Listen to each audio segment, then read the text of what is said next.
அஸ்ஸலாமு அலைக்கும் வரஹ்மத்துல்லாஹி வபரகாத்துஹு. ஜமாஅத்தில் நிலவி வரும் குழப்பம் சம்பந்தமாக பிஜே அவர்களின் நிலைப்பாடு என்ன என்று அறிவதற்காகத்தான் நான் இந்த கேள்விகளை வைத்துள்ளேன். இந்த கேள்விகளை பொறுத்தவரையில் இது நான் சிந்தித்து கேட்கும் கேள்விகளும் இதில் உள்ளடங்கி இருக்கிறது. பொதுவாக சமூக வலைதளங்களில் மக்கள் கேட்கக்கூடிய எல்லா கேள்விகளையும் இயன்ற அளவு தொகுத்து தான் நான் சகோதரர் பிஜே அவர்களிடம் கேட்க இருக்கிறேன். இந்த கேள்வியை பொறுத்தவரையில் சகோதரர் பிஜே அவர்களுக்கு நடவடிக்கை எடுக்கப்பட்ட அந்த விடயம், அந்த குற்றச்சாட்டு சம்பந்தமான கேள்வியைத்தான் நான் மிக பிரதானமான கேள்வியாக கேட்க வந்துள்ளேன். அதற்கு சகோதரர் அவர்கள் விடை சொல்வதாக சொல்லியிருக்கிறார். அதற்கு முன்னால் எல்லோருக்கும் இருக்கக்கூடிய ஒரு சந்தேகத்தை அவரிடம் கேட்டுவிட்டு அந்த கேள்விக்கு செல்லலாம் என்று நான் இருக்கிறேன். அதாவது, சகோதரர் பிஜே அவர்கள் நான் உங்களிடம் கேள்வி கேட்கப் போகிறேன், இந்த குற்றச்சாட்டு சம்பந்தமாகவும் வேறு பல கேள்விகளும் கேட்கப் போகிறேன், எனக்கு நீங்கள் பதில் தருவீர்களா என்று கேட்டபோது அவர் ஆம், நான் பதில் தருகிறேன் என்று சொன்னார். அது மாத்திரமல்ல, நான் கேட்டேன், இதை பொதுவெளியில் பகிரங்கப்படுத்தும் அளவுக்கு இந்த பதில் அமையுமா, அதை நான் போடலாமா, அதுக்கு அனுமதிப்பீங்களான்னு கேட்கவும் ஆமா, அப்படி என்று சொன்னால் நீங்கள் என்ன செய்யுங்க வாங்கன்னு சொன்னார். இதை நான் ஏற்கனவே சொல்லி இருந்தேன் உங்களுக்கு. அதாவது, இந்த விஷயத்துல நமக்கு வரக்கூடிய கேள்வி என்ன அப்படின்னு சொன்னா, 31ஆம் தேதி எனக்கும் பொதுமக்களுக்கும் பதில் சொல்ல தயாராக இருக்கும் சகோதரர் பிஜே அவர்கள் ஏன் இதை ஆரம்பத்திலேயே சொல்லி இருக்க கூடாது? அவர் பதில் சொல்றதுக்கு தயார் என்ற நிலையில் இருக்காரு தானே. அதனால அவர் ஏன் ஆரம்பத்திலேயே இந்த பதிலை சொல்லியிருந்து இவ்வளவு குழப்பம் வந்திருக்காதே என்ற ஒரு விஷயத்தை நான் இவற்றை முதலாக கேட்க விரும்புகிறேன். அத்தோடு சேர்த்து இன்னொரு விஷயம் என்னன்னு கேட்டா, இப்ப நீங்க இவ்வளவு காலம் மௌனம் காத்தீங்க, கிட்டத்தட்ட 3 மாத காலமாக மௌனமாக இருந்திருக்கிறீங்க. இந்த 3 மாத கால மௌனத்தின் காரணம் என்ன என்பதை கொஞ்சம் உடைச்சு விலக்கி சொல்லிருங்க. ஏன்னா மக்கள் என்ன நினைக்கிறாங்க அப்படின்னு கேட்டால், நீங்க ஒரு காலம் ஒரு டைம் எடுத்து இந்த ஜமாத்துக்கு எதிராக சதி பண்ணி இன்னொரு ஜமாத்தை நீங்க உண்டாக்க போறீங்க என்ற மாதிரி ஒரு சந்தேகம் மக்கள் மத்தியில் இருக்குது. இது கேட்கறதுக்கு அவங்க நினைக்கிறதுக்கு நியாயம் இருக்குது. ஏன்னா நீங்க ஏற்கனவே இப்படி பல செஞ்சுதான் இருக்கிறீங்க. எப்படி தமுமுக பொறுத்தவரையில இருந்து விலகி வந்தீங்க, தனி மனிதனாக விலகி வந்தீங்க. நீங்க தனி மனிதனாக தான் விலகினீங்க, ஆனால் ஒரு தனி ஜமாத்து உண்டாக்கினீங்க. ஜாக்ல இருந்து அப்படித்தான் அபு அப்துல்லா இருந்து பிரிஞ்சது, எது அந்த நஜாத்துல இருந்தும் பிரிஞ்ச நேரமும் தனி மனிதனாக வருவதும் ஒரு ஜமாத்தை உருவாக்குவதுமாக தான் உங்களோட கலந்த கால அனுபவங்கள் சொல்லுது. ஆனா சரிக்கு செஞ்ச வேலை அது சரி, அது எல்லாமே நியாயமானது தான், செஞ்ச வேலையெல்லாம் நியாயமானது.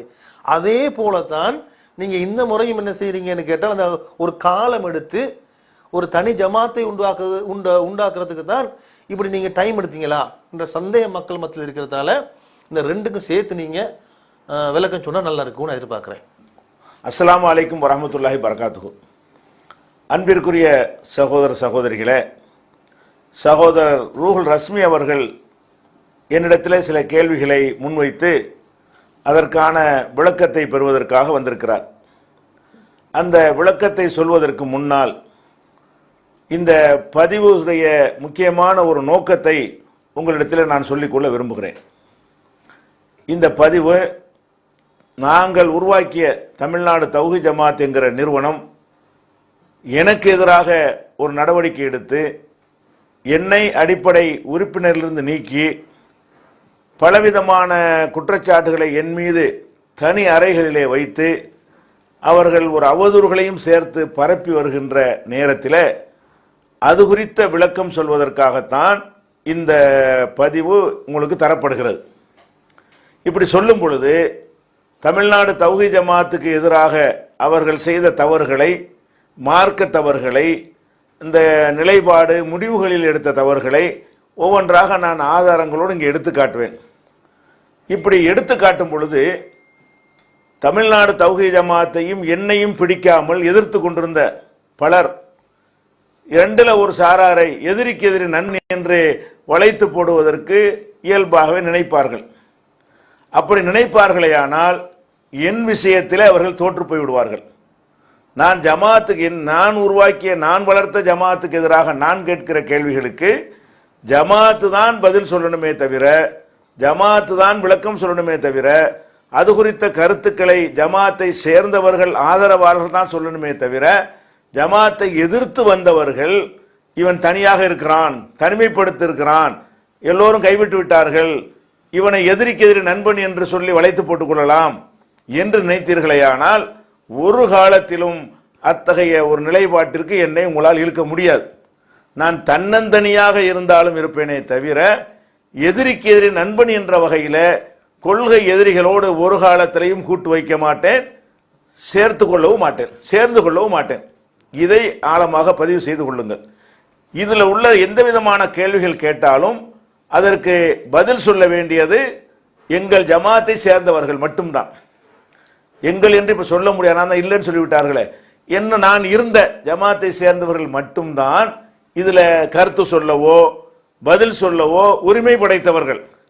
இந்த ஜமாத்தை எதிர்த்தவர்கள், கொள்கை எதிர்த்தவர்கள், என்னை கொள்கைக்காக எடுத்துக்கொண்டவர் யாராக இருந்தாலும் எனக்கு ஆதரவாக நீங்கள் யாரும் கம்பு சுத்த தேவையில்லை, எனக்கு எதிராக எந்த பதிவும் போடவும் தேவையில்லை. அதுபோல ஜமாத்தை எதிர்த்து கொண்டிருந்தவர்கள் இந்த நேரத்தை பயன்படுத்தி ஜமாத்துக்கு ஆதரவாக எதிராகவோ சில கருத்துருவாக்கங்களை உண்டாக்க நினைத்தால் அதையும் நீங்கள் நிச்சயம் தவிர்த்து கொள்ள வேண்டும். ஏனென்றால் இது உங்களுக்கான பதிவு அல்ல, இது எங்களுக்குள்ளே உள்ள விஷயங்களை பரிமாறுவதற்கான பதிவு தான். அதுபோல அவர்கள் எனக்கு சில அறைகூவல் விடலாம், நான் அவர்களுக்கு சில அறைகூவல் விடலாம். இதில் மூன்றாவது நபராக நீங்கள் நுழைந்து கொண்டு தலையை கொடுக்க வேண்டிய அவசியமே கிடையாது. நாங்கள் எங்களுக்குள்ளே பார்த்து பேசி முடித்துக் கொள்ள வேண்டிய விஷயத்தை பொது வழியில் சொல்வதற்கு என்ன காரணம் என்று சொன்னால், என்ன நடந்தது என்று நீங்கள் தெரிந்து கொள்வதற்கு மட்டும்தான். மற்றவர்கள் தெரிந்து கொள்வதை போல நீங்களும் தெரிந்து கொள்ளலாம், பார்வையாளராக இருக்கலாம். இதை என்ன மாதிரி செய்யணும் என்ற கருத்து சொல்வதற்கு அதை சேர்ந்தவங்களுக்கு தான் உரிமை இருக்கிறது, அதில் சேராத யாருக்கும் எந்த உரிமையும் கிடையாது.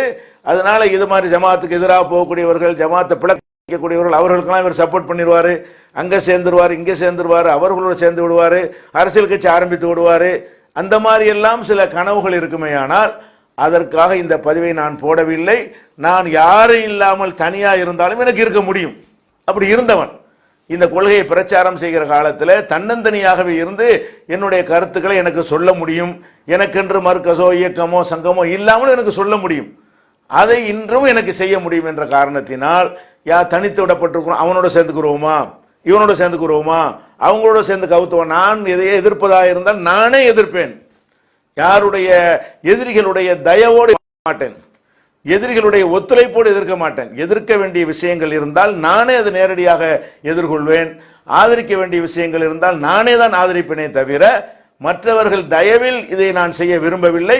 எனவே மற்ற இந்த ஜமாத்துக்கு எதிராக இருந்தவர்கள், எனக்கும் எதிராக இருந்தவர்கள், நீங்கள் வெறுமனே பார்வையாளராக மட்டும் இருந்து கொள்ளுங்கள். என்ன நடக்கிறது நீங்க பார்த்து யார் பக்கம் நியாயம் என்று புரிந்து கொள்றதுக்கு வேண்டுமானால் உங்களுடைய கவனத்தை செலுத்தணுமே தவிர அடுத்தவர் வீட்டு உள்விவகாரத்தில் நுழைந்து நீங்கள் என்ன செய்யக்கூடாது, உங்களுடைய கருத்தை திணிப்பதற்கு முயற்சிக்க கூடாது என்பதை ஒரு மார்க்க அறிவுரையாக உங்களுக்கு நான் சொல்லிக்கொள்ள கடமைப்பட்டிருக்கிறேன். தமிழ்நாடு தௌஹீத் ஜமாத் எடுத்த நடவடிக்கையை ரத்து செய்ய வேண்டும் என்று கோருவதற்காக அல்லது மீண்டும் அவர்களோடு இணைந்து அங்கத்தினராக பணியாற்றுவதற்காக இந்த விளக்கத்தை நான் சொல்லவில்லை. அப்படி ஒரு நிலை வந்தாலும் அதை ஏற்றுக்கொள்ளக்கூடிய நிலையிலும் நான் இல்லை. இதை நான் ஆரம்பத்தில் தெளிவாக பதிவு செய்து கொள்கிறேன். இந்த விளக்கத்துடைய நோக்கம் என்னவென்று சொன்னால், மாநில நிர்வாகம் என்கிற பெயரில் ஏராளமான மோசடிகளையும் பொய்களையும் பொதுக்குழு உறுப்பினர்களையும் பொதுமக்களையும் ஏமாற்றுகிற கீழ்த்தரமான தந்திரங்களையும் பொருளாதார மோசடியையும் இந்த குறுகிய காலத்தில் அவர்கள் செய்திருக்கிறார்கள் என்பதை உங்களுடைய கவனத்திற்கு கொண்டு வந்து நீங்கள் ஒவ்வொரு கேள்வியையும் அவர்களை கேட்டு அதற்கான பதிலை பெறுவதற்கு முயற்சிக்க வேண்டும். இதுதான் என்னுடைய இந்த பதிவுடைய முக்கியமான நோக்கம். ஒரு அமைப்பை உருவாக்கி அதை தமிழகமுக்கும் கொண்டு சென்று அதை ஒரு நெட்வொர்க்கில் அமைத்து கொண்டு வருகிறது எனக்கு எந்த திட்டமும் கிடையாது. ஒரே நோக்கம், எந்த ஜமாத்தை நாங்கள் எல்லாம் சேர்ந்து உருவாக்கினோமோ அந்த ஜமாத்து தடம் புரண்டு இருக்கிறது, மார்க்கத்தில் தடம் புரண்டு இருக்கிறது, நிர்வாக விஷயத்தில், நேர்மையில், நாணயத்தில், அனைத்திலும் தடம் புரண்டு இருக்கிறது, மிக மிக கீழ்த்தரமான எல்லா வேலைகளையும் செய்கிறார்கள் என்பதை ஒவ்வொன்றுக்கும் உரிய ஆதாரத்தை நான் காட்டி இதிலே உங்களுக்கு நான் சொல்ல இருக்கிறேன். அந்த ஆதாரங்களை நீங்கள் குறித்து வைத்துக்கொண்டு இதற்கு என்ன பதில் என்று ஒவ்வொரு கிளையில் உள்ள சகோதரர்களும் உங்கள் கிளை நிர்வாகிகளை நிர்பந்தப்படுத்த வேண்டும். ஏனென்றால் நீங்கள் தான் உண்மையிலே இந்த அமைப்பினுடைய உரிமையாளர்கள். உங்களால் தேர்ந்தெடுக்கப்பட்ட ஒரு 5 பேர் தான் பொதுக்குழு உறுப்பினராக இருப்பார்கள். இந்த 5 பேரும் மூளைச்சலவை செய்யப்பட்டால் அதற்கேற்றவாறு அவர்கள் பொதுக்குழுவில் போய் பேசுவார்கள். ஆனால் உங்களுடைய கருத்தை அவர்கள் பிரதிபலிக்க மாட்டார்கள், உங்களுடைய உணர்வை புரிந்து கொள்ள மாட்டார்கள். எனவேதான் பொதுக்குழு உறுப்பினராக இல்லாமல் இந்த ஜமாத்தில் பயணிக்கிற லட்சோபலட்சம் மக்கள் இருக்கிறார்களே, அவர்களுக்கு நான் சொல்கிறேன், இந்த செயல்கள் எல்லாம் நியாயம்தானா என்று நீங்கள் சிந்தியுங்கள். இது மார்க் அடிப்படையில் சரிதானா என்று சிந்தியுங்கள். இவர்கள்ட்ட கடுகள ஒரு சின்ன ஒரு கிளையின் நிர்வாகத்தை கூட இந்த மாநில நிர்வாகிகளுக்கு தகுதி இருக்கிறதா என்று நீங்கள் சிந்தியுங்கள். சிந்தித்து பார்த்து இது ஒரு தவறான ஒரு காரியங்களைத்தான் செய்கிறார்கள் என்று நான் தருகிற ஆதாரங்கள் விளக்கத்தின் அடிப்படையில் உங்களுக்கு தெரிய வந்தால் உங்களுடைய கடமை என்ன? அதை தடுத்து நிறுத்த வேண்டும். வாயால் தடுத்து நிறுத்துவதை விட கையால் தடுத்து நிறுத்துகிற சக்தி உங்களுக்கு தான் இருக்கிறது. கிளையில் உள்ளவர்கள் எல்லோரும் சேர்ந்து நீங்கள் அதை நெருக்குதலை கொடுக்கும் பொழுது இதுக்கு என்ன பதில், இதுக்கு என்ன பதில், இதுக்கு என்ன பதில் என்று ஒவ்வொன்றுக்கும் நீங்கள் கேள்வி கேட்கக்கூடிய நிலை வந்தால் தன்னிச்சையாக ஆட்டம் போடுகிற அந்த ஒரு நிலை மாறும். சரியான பாதையிலே ஜமாத்து செல்லும். யாரெல்லாம் இந்த கீழ்த்தரமான வேலையை திட்டமிட்டு இந்த ஜமாத்தை நாசமாக்கினார்களோ அவர்களெல்லாம் தூக்கி எறியப்படக்கூடிய, உங்களாலேயே தூக்கி எறியப்படக்கூடிய நிலைமை உருவாகும் என்பதுதான் இதனுடைய நோக்கமே தவிர அமைப்பு உருவாக்குவது அல்ல என்பதை நான் துவக்கமாக பதிவு செய்து கொள்கிறேன். எனக்கு எதிராக வைக்கப்படும் குற்றச்சாட்டுகள் குறித்தும் விமர்சனங்கள் குறித்தும் விளக்கத்தை பெற்று மக்களுக்கு சொல்வதற்காக சகோதரர் ரஸ்மி அவர்கள் என்னை சந்திக்க வந்திருக்கிறார்கள். அவர் கேட்கின்ற கேள்விகளுக்கு விளக்கம் சொல்வதற்கு முன்னால் அந்த கேள்வி கேட்பவரை பற்றி நானே ஒரு சிறிய அறிமுகத்தை செய்து விடுகிறேன். இந்த ரஸ்மி அவர்கள், ரூஹுல் ரஸ்மி என்ற இயற்பெயர் கொண்ட ரஸ்மி அவர்கள் ஆரம்பகாலத்தில் இலங்கையில், அதாவது சலஃபு கொள்கையிலிருந்து பிரிந்து வஹி மாத்திரம்தான் மார்க்கமாக பின்பற்ற வேண்டும் என்று மக்கள் வந்தார்கள் இல்லையா, அந்த நேரத்தில் துவக்கத்தில் வந்த சகோதரர் ஓரிருவரில் ரஸ்மி அவர்களும் ஒருவர். ஆரம்ப காலத்தில் இந்த எஸ்எல்டிஜிலாம் உருவாவதற்கு முன்னோடியாக இருந்து இந்த கொள்கையை ஏற்று அதற்காக ரொம்ப தீவிரமான உழைத்த சகோதரர் ரஸ்மி அவர்கள். அப்போ இன்னைக்கு எஸ்எல்டிஜியுடைய நிறுவனர்களில் ஒருவர் என்று சொல்லுற அளவுக்கு இலங்கை தாவா களத்தில் வந்து ஆரம்பகால கொள்கைவாதி. அதுபோக மார்க்கத்தை மதரசாவில் போட்டு படிக்காவிட்டாலும் ஆய்வு செய்யக்கூடியவர். பல விவாதங்களில் இவர் போய் நினைஞ்சிருக்கார். பல சூனியம் சம்பந்தமாக இன்னும் பல விஷயங்களில் தனிப்பட்ட முறையில் போய் என்ன செய்வார், பெரிய பெரிய உலமாக்களுடன்லாம் அவர் விவாதம் செய்யக்கூடிய அளவுக்கு மார்க்க அறிவு உள்ளவர். கொள்கை அதே நேரத்தில் ஒரு காலத்திலையும் பொறுப்பு பதவிக்கு வரமாட்டார். எந்த ஒரு பொறுப்புக்கும் பதவிக்கும் வராமல் கொள்கையில் இருந்து கொண்டு அந்த கொள்கைக்கு சிக்கல் வரும்போதெல்லாம் உறுதுணையாக நின்று பக்கபலமாக நின்று அந்த மாதிரி பாடுபட்ட ஒரு சகோதரர். அந்த வகையில் இன்னும் சொல்ல போனால் அவர் வந்து இந்த நம்முடைய கொள்கைக்கு வருவதற்குரிய அந்த காரணத்தை சொன்னாலே உங்களுக்கு வியப்பாக இருக்கும். அவர் எந்த அடிப்படையில் இந்த ஏகத்துவ கொள்கைக்கு வருகிறார் என்று சொன்னால், என்னை பற்றி அங்கே இலங்கையில் வந்து 2000 ரூபா செருப்பு போட்டிருக்காரு, பெரிய அரண்மனை இருக்கிறது, நீச்சல் குளமெல்லாம் வீட்டில் பயங்கரமாக கட்டி வச்சிருக்காரு, பெரிய சொகுசு வாழ்க்கை வாழ்கிறாரு, எல்லாம் இஸ்ரேலிருந்து பணம் வருது, அப்படின்னு சொல்லி அவருக்கு எதிரிகள் எல்லாம் சொல்லுகிறார்கள். சொல்லும் பொழுது அவர் அந்த அந்த கொள்கையில் தான் இருக்கிறார், சுன்ன ஜமாத் கொள்கையில் தான் இருக்கிறார். அப்போ அவர் இது உண்மையா என்று பார்க்கணும். இப்படி ஒருத்தர் பிரச்சாரம் பண்ணுறாரு, ஒரு செய்தியெல்லாம் கரெக்ட் மாதிரி தெரிகிறது. ஆனாலும் இது அடுத்தவன்கிட்ட காசு வாங்கி கொண்டு சொகுசு வாழ்வதற்காக அதை சொல்வாரையானால் அந்த கொள்கையில் ஒரு நம்பிக்கை வராது என்பதற்காக வேண்டி என்னை செக் பண்ணுறதுக்காக வர்றாரு. என்னுடைய வீட்டை பார்க்குறாரு. எனக்கு தெரியாமலே அவரும் ஒரு நண்பரும் அழைத்து கொண்டு நான் வாடகை வீட்டு சின்ன ஒரு வாடகை இருக்கிறேன் அப்போது அதை பார்க்கிறார். நான் ஹவாய் செருப்பு தான் போட்டிருக்கிறேன். 2000 செருப்பு காலை ஊத்து பார்க்குறாரு. நான் ஹவாய் செருப்பு தான் போட்டிருக்கிறேன். அந்த மாதிரி அந்த செருப்பையும் போட்டுவிட்டு நான் சாதாரணமாக இருப்பதையும் வாடகை வீட்டில் இருப்பதையும் அந்த ஒரு நிலைமையெல்லாம் பார்த்து விட்டு எளிமை எல்லாத்தையும் அவர் தெரிகிறார். தெரிந்துவிட்டு அதோடு நிற்காம தொண்டியில் இவருக்கு பெரிய வெள்ளை மாளிகை பங்களா இருக்குன்ட்டாங்க.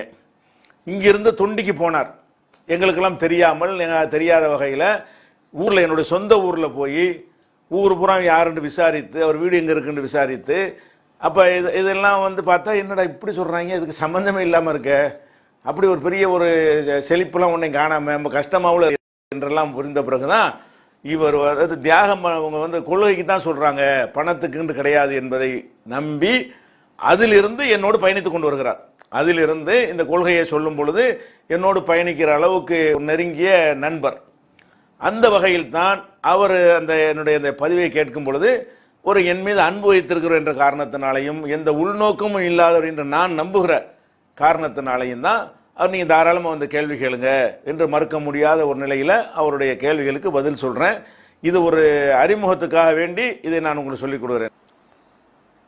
என் மீது நடவடிக்கை எடுக்கப்பட்ட காரணம் என்ன, அதை நீங்கள் ஏற்றுக்கொள்கிறீர்களா மறுக்கிறீர்களா என்ற கேள்விக்கு போவதற்கு முன்னால் இப்போ நீங்கள் விளக்கம் சொல்வதனுடைய ஒரு எதிர்பார்ப்பு உங்களுக்கு என்ன, ஏதாவது ஒரு இயக்கம் கட்டுவதற்கு அது மாதிரி ஒரு டைம் எடுத்து செய்கிறீர்களா என்ற ஒரு கேள்வியையும், இப்போ நீங்கள் விளக்கம் சொல்ல தயார் என்று சொன்னால் இதை முன்னாடியே சொல்லியிருக்கலாமே, இந்த தாமதத்துக்கு என்ன காரணம், இதை சொன்ன பிறகு அந்த அடிப்படையான கேள்வியை கேட்பதாக சொல்லியிருக்கிறார். இதை உங்களுக்கு சொல்வதன் நோக்கம் என்னவென்று சொன்னால், நான் ஒரு ஜமாத்தை உருவாக்கி கட்டமைக்கணும் என்கிற ஒரு எண்ணம் எனக்கு இல்லை, முதல்ல விளங்கிக் கொள்ள வேண்டும். இந்த நடவடிக்கைக்கு முன்பாகவே மைசூர் தர்பியாவில் நான் தெளிவாகவே சொல்லிவிட்டேன், பெருநாள் வரைக்கும் தான் நான் இந்த பொறுப்பில் பொது வாழ்வில் இருப்பேன், அதற்கு பிறகு என்னுடைய வியாபாரம் குடும்பம் என்று நான் பணியாற்ற போய்விடுவேன் என்று நான் அப்போதே என்னுடைய நிலைப்பாட்டை சொல்லிவிட்டேன். சொன்ன பிறகு இந்த நடவடிக்கை அவங்க எடுக்காமல் இருந்தால் கூட இந்த பெருநாளோடு நோன்பு பெருநாளோடு என்னுடைய அந்த பணிகளை எல்லாம் நான் நிறுத்தி சொந்த வேலையைத்தான் பார்த்திருப்பேன். அப்போ எனக்கு அதில் ஒரு ஆர்வமோ ஒரு ஈடுபாடோ இப்போதைக்கு இல்லை என்கிற காரணத்தினால் நான் போய் இயக்கம் கட்டணுங்கிறதுக்கு எந்த ஒரு அடிப்படையும் கிடையாது. அதுபோக இப்போ நடந்து கொண்டிருக்கிற சில செயல்களை பார்க்கும் பொழுது தமுமுகவில் இருக்கும் பொழுது நான் என்ன பார்த்தேனோ அந்த மாதிரியான ஒரு அனுபவத்தையும் இப்போ நான் உணர்கிறேன். தமுகவில் என்ன பார்த்தோம், தமுமுகவிலிருந்து நம்ம பிரிந்து வந்தோம். பிரிந்து வந்த உடனே அன்னைக்கு நான் தான் அமைப்பாளர் என்று முதல் நிலை பொறுப்பில் இருந்தேன். பிறகு அதிலிருந்து விலகிவிட்டு அமைப்பில் ஒரு சாதாரண ஒரு உறுப்பினராக தொடர்ந்தேன். அப்போ விலகி வரக்கூடிய நேரத்தில் நம்ம நினைத்தோம், இந்த மக்களில் நிர்வாகத்தில் இருக்கக்கூடிய அதிகமான மக்கள் இந்த அரசியலுக்கு போகிறத ஒரு நிலைப்பாட்டை ஏற்றுக்கிற மாட்டாங்க, நம்ம கருத்தை தான் ஏற்றுக்கிடுவாங்க, அர்ப்பணிக்கிற தியாகம் பண்ணுகிற போராடுகிற ஒரு இயக்கமாகத்தான் தமுக இருக்கணும் என்று தான் நம்ம இவ்வளோ காலம் பிரச்சாரம் பண்ணணும், இதைத்தான் அனைத்து நிர்வாகிகளும் மக்கள்கிட்ட போய் சொன்னோம் என்ற காரணத்தினால் அனைவரும் அதிகமான பேர் இதை நம்ம கருத்தை ஏற்றுக்கொள்வார்கள் என்ற நம்பிக்கையோடு தான் நம்ம வெளியே வந்தோம். வந்து பார்த்தால் நிர்வாகத்தில் இருக்கிற அத்தனை பேருமே, நிர்வாகம் என்றால் கிளை மாவட்டம், மாநிலம்தான் அந்த முடிவு எடுத்துட்டாங்களே, கிளை மாவட்ட நிர்வாகிகள் அத்தனை பேருமே எப்படி மாறி இருக்கிறார்கள்னு கேட்டால், அந்த அமைப்பை சார்ந்து நிற்க வேண்டும், அவங்க தேர்தலில் போட்டியிடுறது முடிவு எடுத்தாலும் சரி அதை சார்ந்து போய்விட வேண்டும், இல்லை என்று எடுத்தாலும் அதை சார்ந்து வேண்டும், அதை சார்ந்து இருப்பது தான் இந்த அந்தஸ்து, தலைமை, மாவட்டம், கிளை தலைவர் என்று சொல்லிக் கொள்வதற்கு, சில காரியங்கள் சாதிப்பதற்கு உதவும். அதுக்கு விட்டு வெளியே வந்தால் நமக்கு ஒன்றும் இருக்காது என்ற அடிப்படையில் டோட்டலாக மாறி இருந்தார்கள்.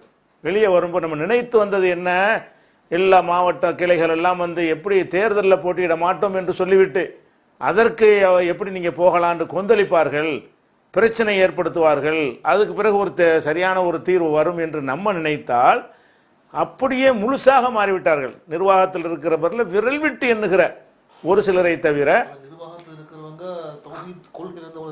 அவங்களும் தௌஹீது கொள்கையிலிருந்து இருந்தவரும் இருந்தார்கள். தௌஹீது கொள்கையில் உள்ளவர்களும் மாவட்ட கிளை நிர்வாகத்தில் இருந்தார்கள். தௌஹீது கொள்கையில் இல்லாமல் அதுக்கு எதிர்க்காதவர்களும் இருந்தார்கள். அனைவரும் சேர்ந்து மாறிட்டாங்க. அனைவருமே சேர்ந்து எப்படி மாறிட்டாங்க என்று சொன்னால், நம்ம வந்து அமைப்பில் தான் இருக்க வேண்டும். நம்ம இவ்வளோ காலம் சத்தியம் பண்ணணுமே, மக்கள்கிட்ட வாக்குறுதி கொடுத்தோமே, ஒரு காலத்திலேயும் நம்ம வரமாட்டோமே என்று சொன்னோமே, அதெல்லாம் அவர்கள் பொருட்டாக எடுத்துக்கொள்ளவே இல்லை. அதெல்லாம் நம்ம இந்த மக்கள்கிட்ட தானே சொன்னோம், மக்களை ஏமாத்துற மாதிரி ஆகுமே என்று கூட அவங்க யாருமே உணரவில்லை. வந்து பார்த்தா டோட்டலாக தனியாக நிற்கிறோம். ஒரு மாவட்டம் சப்போர்ட் இல்லை, ஒரு கிளை சப்போர்ட் இல்லை. ஆனால் அதே நேரத்தில் கவனிக்கிறோம், மக்கள் தெளிவாக இருக்கிறாங்க. இந்த நிலை மக்கள் அவங்களை ஏமாத்தின காரணத்தினால இவங்க சரியான நிலையில் இல்லை என்பதில் பொதுமக்கள், அதாவது அவங்களுக்கு மைக்கு பிடிக்கிற ஆசை கிடையாது, மாவட்ட கிளை தலைவர் செயலாளர்னு போட்டுக்க வேண்டிய அவசியம் கிடையாது, இதை வைத்து சில காரியங்கள் சாதிக்கணும் என்கிற ஒரு எதிர்பார்ப்பு கிடையாது.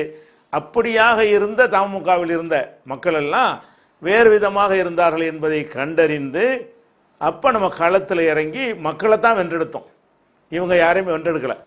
ஏன், இவங்க தெரிந்து கொண்டே நினைஞ்சிட்டாங்க, இது தவறு, நம்ம வாக்குறுதி மீறுகிறோம் என்று தெரிந்து கொண்டே அதில் அப்படி செட் ஆகி இருந்த காட்சியை நாங்கள் பார்த்தோம். ஆனால் மக்கள் மனநிலை வேறாக இருந்து அப்படியே அனைத்து மக்களும் வந்தார்கள். கடைசியில் அதை விட பன்மடங்கு பெரிய ஒரு அமைப்பாக தௌஹீத் ஜமாத் வந்து உருவாக்கணும். அதுக்காக கடுமையாக பாடுபட்டோம், உழைத்தோம். அதாவது ஆரம்பத்தில் தௌஹீத் பிரச்சாரம் செய்யும் பொழுது மாதத்தில் 25-30 நாளும் போய்கிட்டு இருந்தவன், அந்த மாதிரியான ஒரு உழைப்பு தேவைப்பட்டது. அப்படி உழைத்து இந்த ஒரு ஜமாத்தை திரும்பி என்னஞ்சோம் கட்டமைச்சோம். இப்போ பார்க்குறோம், தௌஹீத் ஜமாத்திலிருந்து வந்த பிறகு போய் பார்த்தோமேயானால் அப்போ என்ன பார்த்தனோ அதைத்தான் இப்போது தௌஹீத் ஜமாத்துன்னு பார்க்கிறேன். என்ன பார்த்தோம், ஒரு கொள்கையின் சார்ந்து இருக்க வேண்டும். தலைமையே தவறு செய்தாலும் அந்த தவறுக்கு உடந்தையாக இருக்கக்கூடாது. மார்க்கத்தில் தவறு செஞ்சாலும் சரி, நிலைப்பாட்டில் தவறு செஞ்சாலும் சரி, ஒரு மனிதருக்கு வழங்குகிற நீதியில் தவறு செய்தாலும் சரி, அந்த தவறை வந்து நியாயப்படுத்தி சரிதான் என்று சொல்லும் அளவுக்கு ஒரு அமைப்பு தலைமை போகுமையானால் அதை நம்ம எதிர்க்கணும், தட்டி கேட்கணும். அதில் பயணம் செய்வது நம்முடைய பாவத்தில் தள்ளும் என்று இருந்தால் அதில் சேர்ந்து பயணிக்கவே கூடாது என்றெல்லாம் முடிவெடுக்க கடமைப்பட்டிருந்த இந்த தௌஹீத் ஜமாத்துடைய கிளை மாவட்ட நிர்வாகிகளை நான் பார்க்கிறேன். அவங்களுடைய பதிவுகளை பார்க்கிறேன், அவங்களுடைய நடவடிக்கைகள் எல்லாம் பார்க்கிறேன். எல்லாருமே எப்படி இருக்கிறார்கள் என்று கேட்டால், எந்த விதமான ஒரு விஷயத்திற்குமே தலையாட்டக்கூடியவர்களாக இருக்கிறதை பார்க்கிறேன். மக்கள் வேறாக இருக்கிறார்கள். அதே மாதிரி காட்சி தமுகவில் இருக்கும்போது என்ன மாதிரியான காட்சியை பார்த்தோமோ அதே மாதிரியாக பார்க்கிறோம். ஏன் என்று கேட்டால், ஒருத்தன் ஒரு மைக்கு பிடிச்சிடான்னு வைங்களேன், அதை இழந்துடக்கூடாதுங்கிற ஒரு எண்ணம் தான் அவனுக்கு இருக்குது. அந்த இலக்கு வாய்ப்பு எங்கே இருக்கும், ஒரு அமைப்பு என்றால் தான் அந்த வாய்ப்பு கிடைக்கும். ஒரு அமைப்பில் தான் எல்லா மர்க்கஸ் எல்லாமே இருக்கும், சிட்டப் இருக்கும். அதில் இருந்தால் தான் அந்த மைக்கு பிடிக்கக்கூடிய ஒரு வாய்ப்பு கிடைக்கும் என்று நினைக்கிறாங்க இல்லையா. இதை இழந்துடக்கூடாது என்று சொன்னால் நம்ம இது தவறு செஞ்சாலும் பேசாமல் இருந்துட வேண்டும் என்று வருவார்கள். அதே மாதிரி இந்த வசூல் பண்ணி அதில் கமிஷன் அடிக்கணும் இப்படிங்கிற மாதிரியான மார்க்கத்தில் உள்ளது தான், தப்பு கிடையாது. அது மாதிரி செய்யக்கூடியவங்க என்ன நினைப்பாங்கன்னு கேட்டால், இவங்க தப்பாக போகிறாங்க அப்படின்னு சொல்லி வெளியே வந்தால் நம்ம எப்படி வசூல் பண்ணுறது, நம்ம அதன் மூலம் எப்படி ஆதாயம் அடைகிறது, அதுதான் பிரதானம் என்று அவர்களுக்கு எண்ணம் வந்து விடுமையானால் அவங்க என்ன செய்வாங்கன்னு கேட்டால், அந்த நியாய அநியாயங்களெல்லாம் பார்க்கவே மாட்டாங்க. அப்படியே மாறக்கூடிய ஒரு காட்சியை நம்ம பார்க்கலாம். அதே மாதிரி வந்து கிளை தலைவர், மாவட்ட தலைவர், பொருளாளர், செயலாளர் இப்படி வரும் பொழுது ஒரு மர்க்கஸ்ன்னு வைங்களேன், ஒரு முத்தவள்ளி மாதிரி தானே அது. ஒரு மர்க்கஸ், ஒரு சாதாரண ஊரில் ஒரு முத்தவள்ளி ஒருத்தர் இருந்தால் அவருக்கு மரியாதை இருக்குமா இல்லையா. அப்போ அந்த மர்க்கஸுடைய தலைவர்னு வரும்போது ஒரு ஏற்கனவே முத்தவள்ளி மாதிரி பல கோடி மதிப்புள்ள அந்த சொத்துக்கு அவர் வந்து நிர்வாகி மாதிரி ஆகிறாரு. அதை வைத்து சமூகத்தில் ஒரு அந்தஸ்து பிரச்சனை அதெல்லாம் கிடைக்கிறது. இதையெல்லாம் அனுபவித்தவர்கள் என்ன பார்க்குறாங்கன்னு கேட்டால், இது செஞ்சது சரியா தவறா, இது நம்ம இந்த காரியங்கள்லாம் நம்ம எதிர்க்கணுமா ஆதரிக்கணுமா என்றே அவங்க பார்க்கறது கிடையாது. என்ன சொன்னாலும் சரி என்கிற அளவில் அதே மாதிரி மாறி இருக்கிறார்கள். யார், இந்த நிர்வாகம், பதவி, மைக்கு, வசூல் என்பதிலெல்லாம் எண்ணம் கொண்டவர்களில் அதிகமான பேர். சில பேர் அப்படி இல்லை என்பது எனக்கு தெரியும். அதிகமான பேர் எப்படி இருக்கிறாங்கன்னு கேட்டால் இந்த ஒரு நிலையில் இருக்கிறார்கள். மக்கள் என்ன செய்கிறாங்கன்னா கேள்விக்கு மேலே கேள்வி கேட்குறாங்க. மக்களுடைய கேள்விக்கு இவங்க வாங்கி பதில் சொல்ல கடமைப்பட்டவங்க கேள்வி கேட்காதீங்கன்னு ஓடி ஒழியக்கூடிய ஒரு நிலைமை இன்றைக்கு அவங்களுக்கெல்லாம் ஏற்பட்டிருக்கிறதையும் நான் பார்க்குறேன். அப்போ இப்படியான ஒரு மக்களை வென்றெடுத்து எப்படி கொண்டு போகிறது? அதனால் அந்த மேலும் உறுதியாகிறது. அந்த மாதிரி இருக்கிற நேரத்தில் இதையெல்லாம் கூடுதலாக சுமந்தா ஒழுங்காக சுமக்க வேண்டும். அந்த மாதிரி இருக்கிற காரணத்தினால அமைப்பு கட்டுறது இப்படிங்கிற ஒரு எண்ணமெல்லாம் கிடையவே கிடையாது. உதாரணத்துக்கு சொல்வதாக இருந்தால், நீங்கள் அந்த பொதுக்குழு நடத்தினாங்க இல்லையா, அதனுடைய பொதுக்குழுடைய ஒட்டுமொத்த பொதுக்குழுடைய ஆடியோவையும் யாரோ அதை காப்பி பண்ணி யூடியூப்பில் வாட்ஸ்அப்பில் எல்லாம் அனுப்பிக்கிட்டு இருக்கிறாங்க பலரும். அதை பார்க்கக்கூடிய நேரத்தில் இது நம்ம தௌஹீத் ஜமாத் தானா, நம்ம அடி வாங்கி உதவாங்கி உருவாக்கின ஜமாத் தானா, எதை எடுத்தாலும் ஆதாரத்தோடு பின்பற்றணும்னு பயிற்றுவித்தோமே அந்த பாசறையில் வந்த மக்களை கொண்ட ஜமாத் தானா என்று நினைக்கும் அளவுக்கு அதில் உள்ள ஒவ்வொரு செயல்பாடும் இருப்பது. எதை சொன்னாலும் அல்லாஹ் அக்பர், இதுக்கு என்ன ஆதாரம், இப்படி செய்யலாமா, இதை எந்த அடிப்பில் நீங்கள் நிரூபிச்சிங்க என்ற கேள்வியெல்லாம் கிடையாது. எந்த அளவுக்கு அல்லாஹ் அக்பர் ஆகிவிட்டது என்று சொன்னால், செய்யலாமா கூடாதா அல்லாஹ் அக்பருங்கிறான்.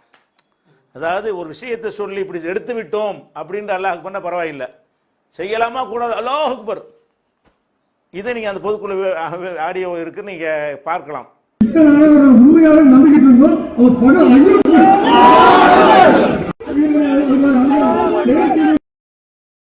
நீங்க தான்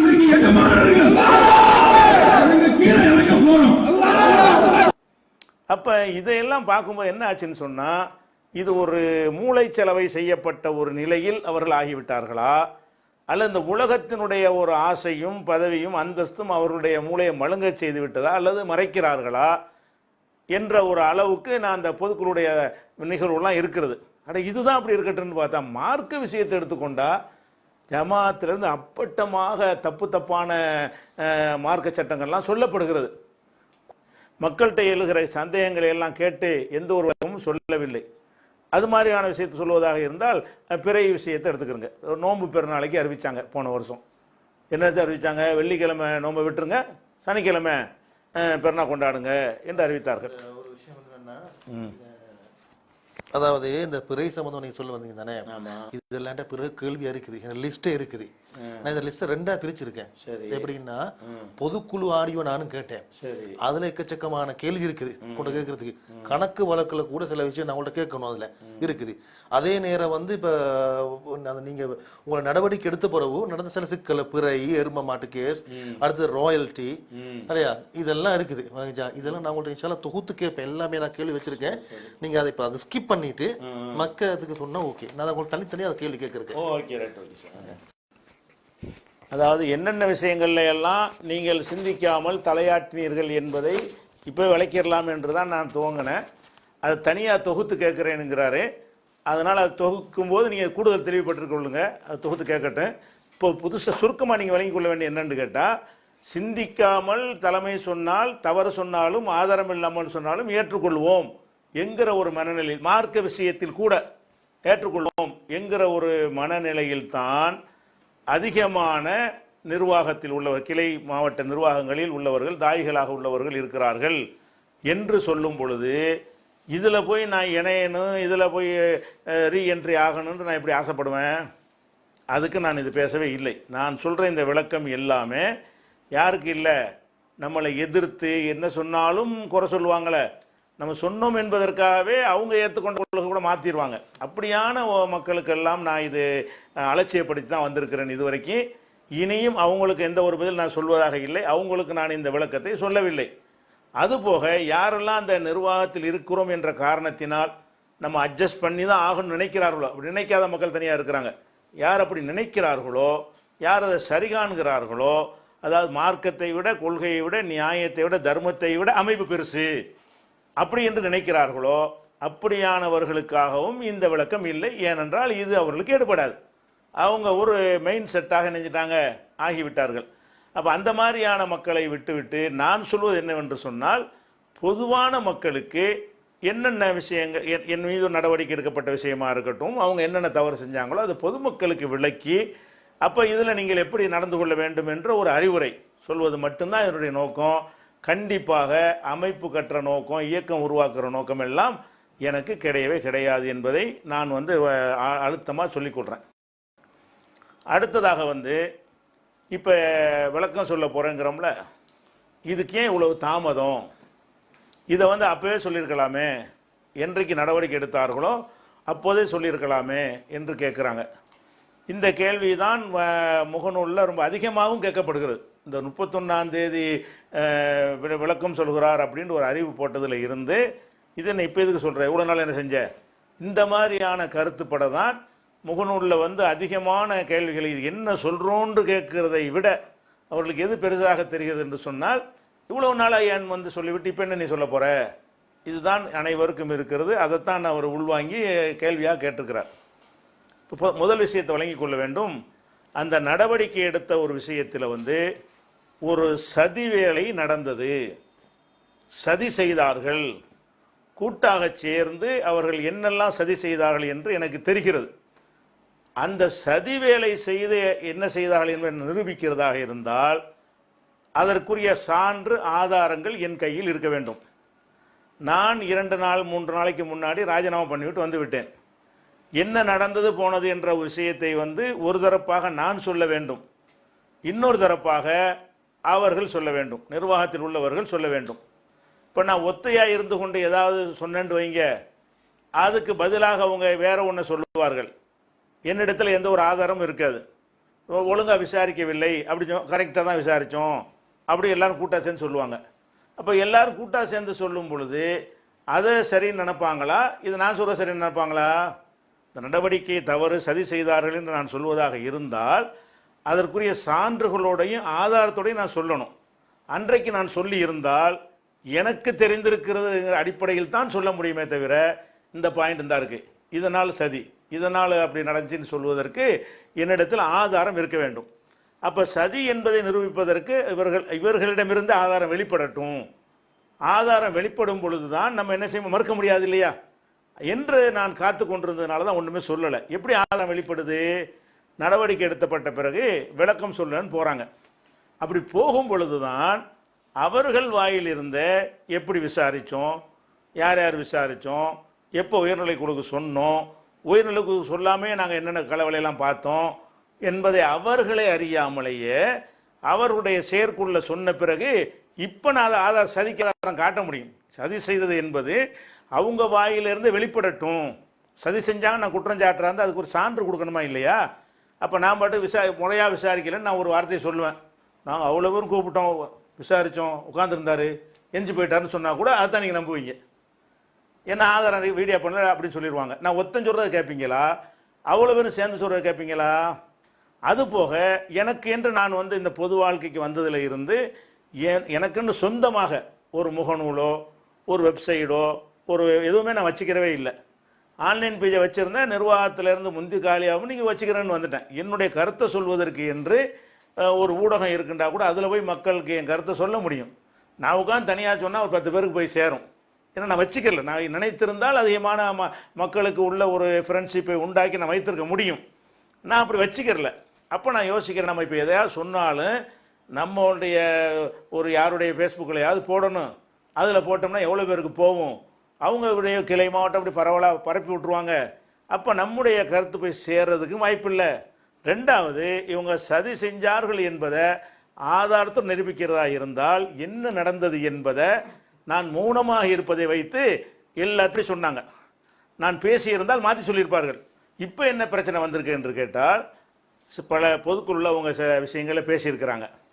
செயற்குழுவில் நடவடிக்கை சம்பந்தமாக செயற்குழுவில் பேசியிருக்கிறார்கள்.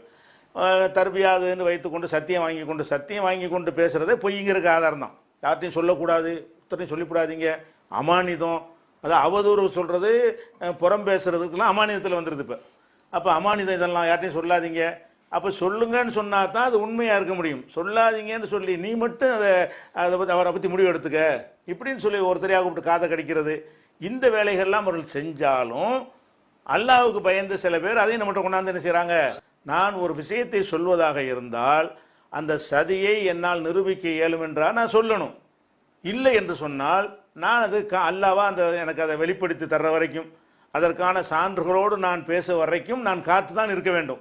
அப்படி அல்லாஹ் அந்த மாதிரி சான்றை இப்போ தந்து இருக்கு. இப்போ இந்த மாதிரி உங்க இது பேசாமலே இருந்திருந்தார்களே, ஆனால் இப்போ கூட உங்களுக்கு நான் சொல்லியிருக்க மாட்டேன், இன்னும் கொஞ்சம் பொறுங்கன்னு உங்கள்கிட்ட சொல்லியிருப்பேன்.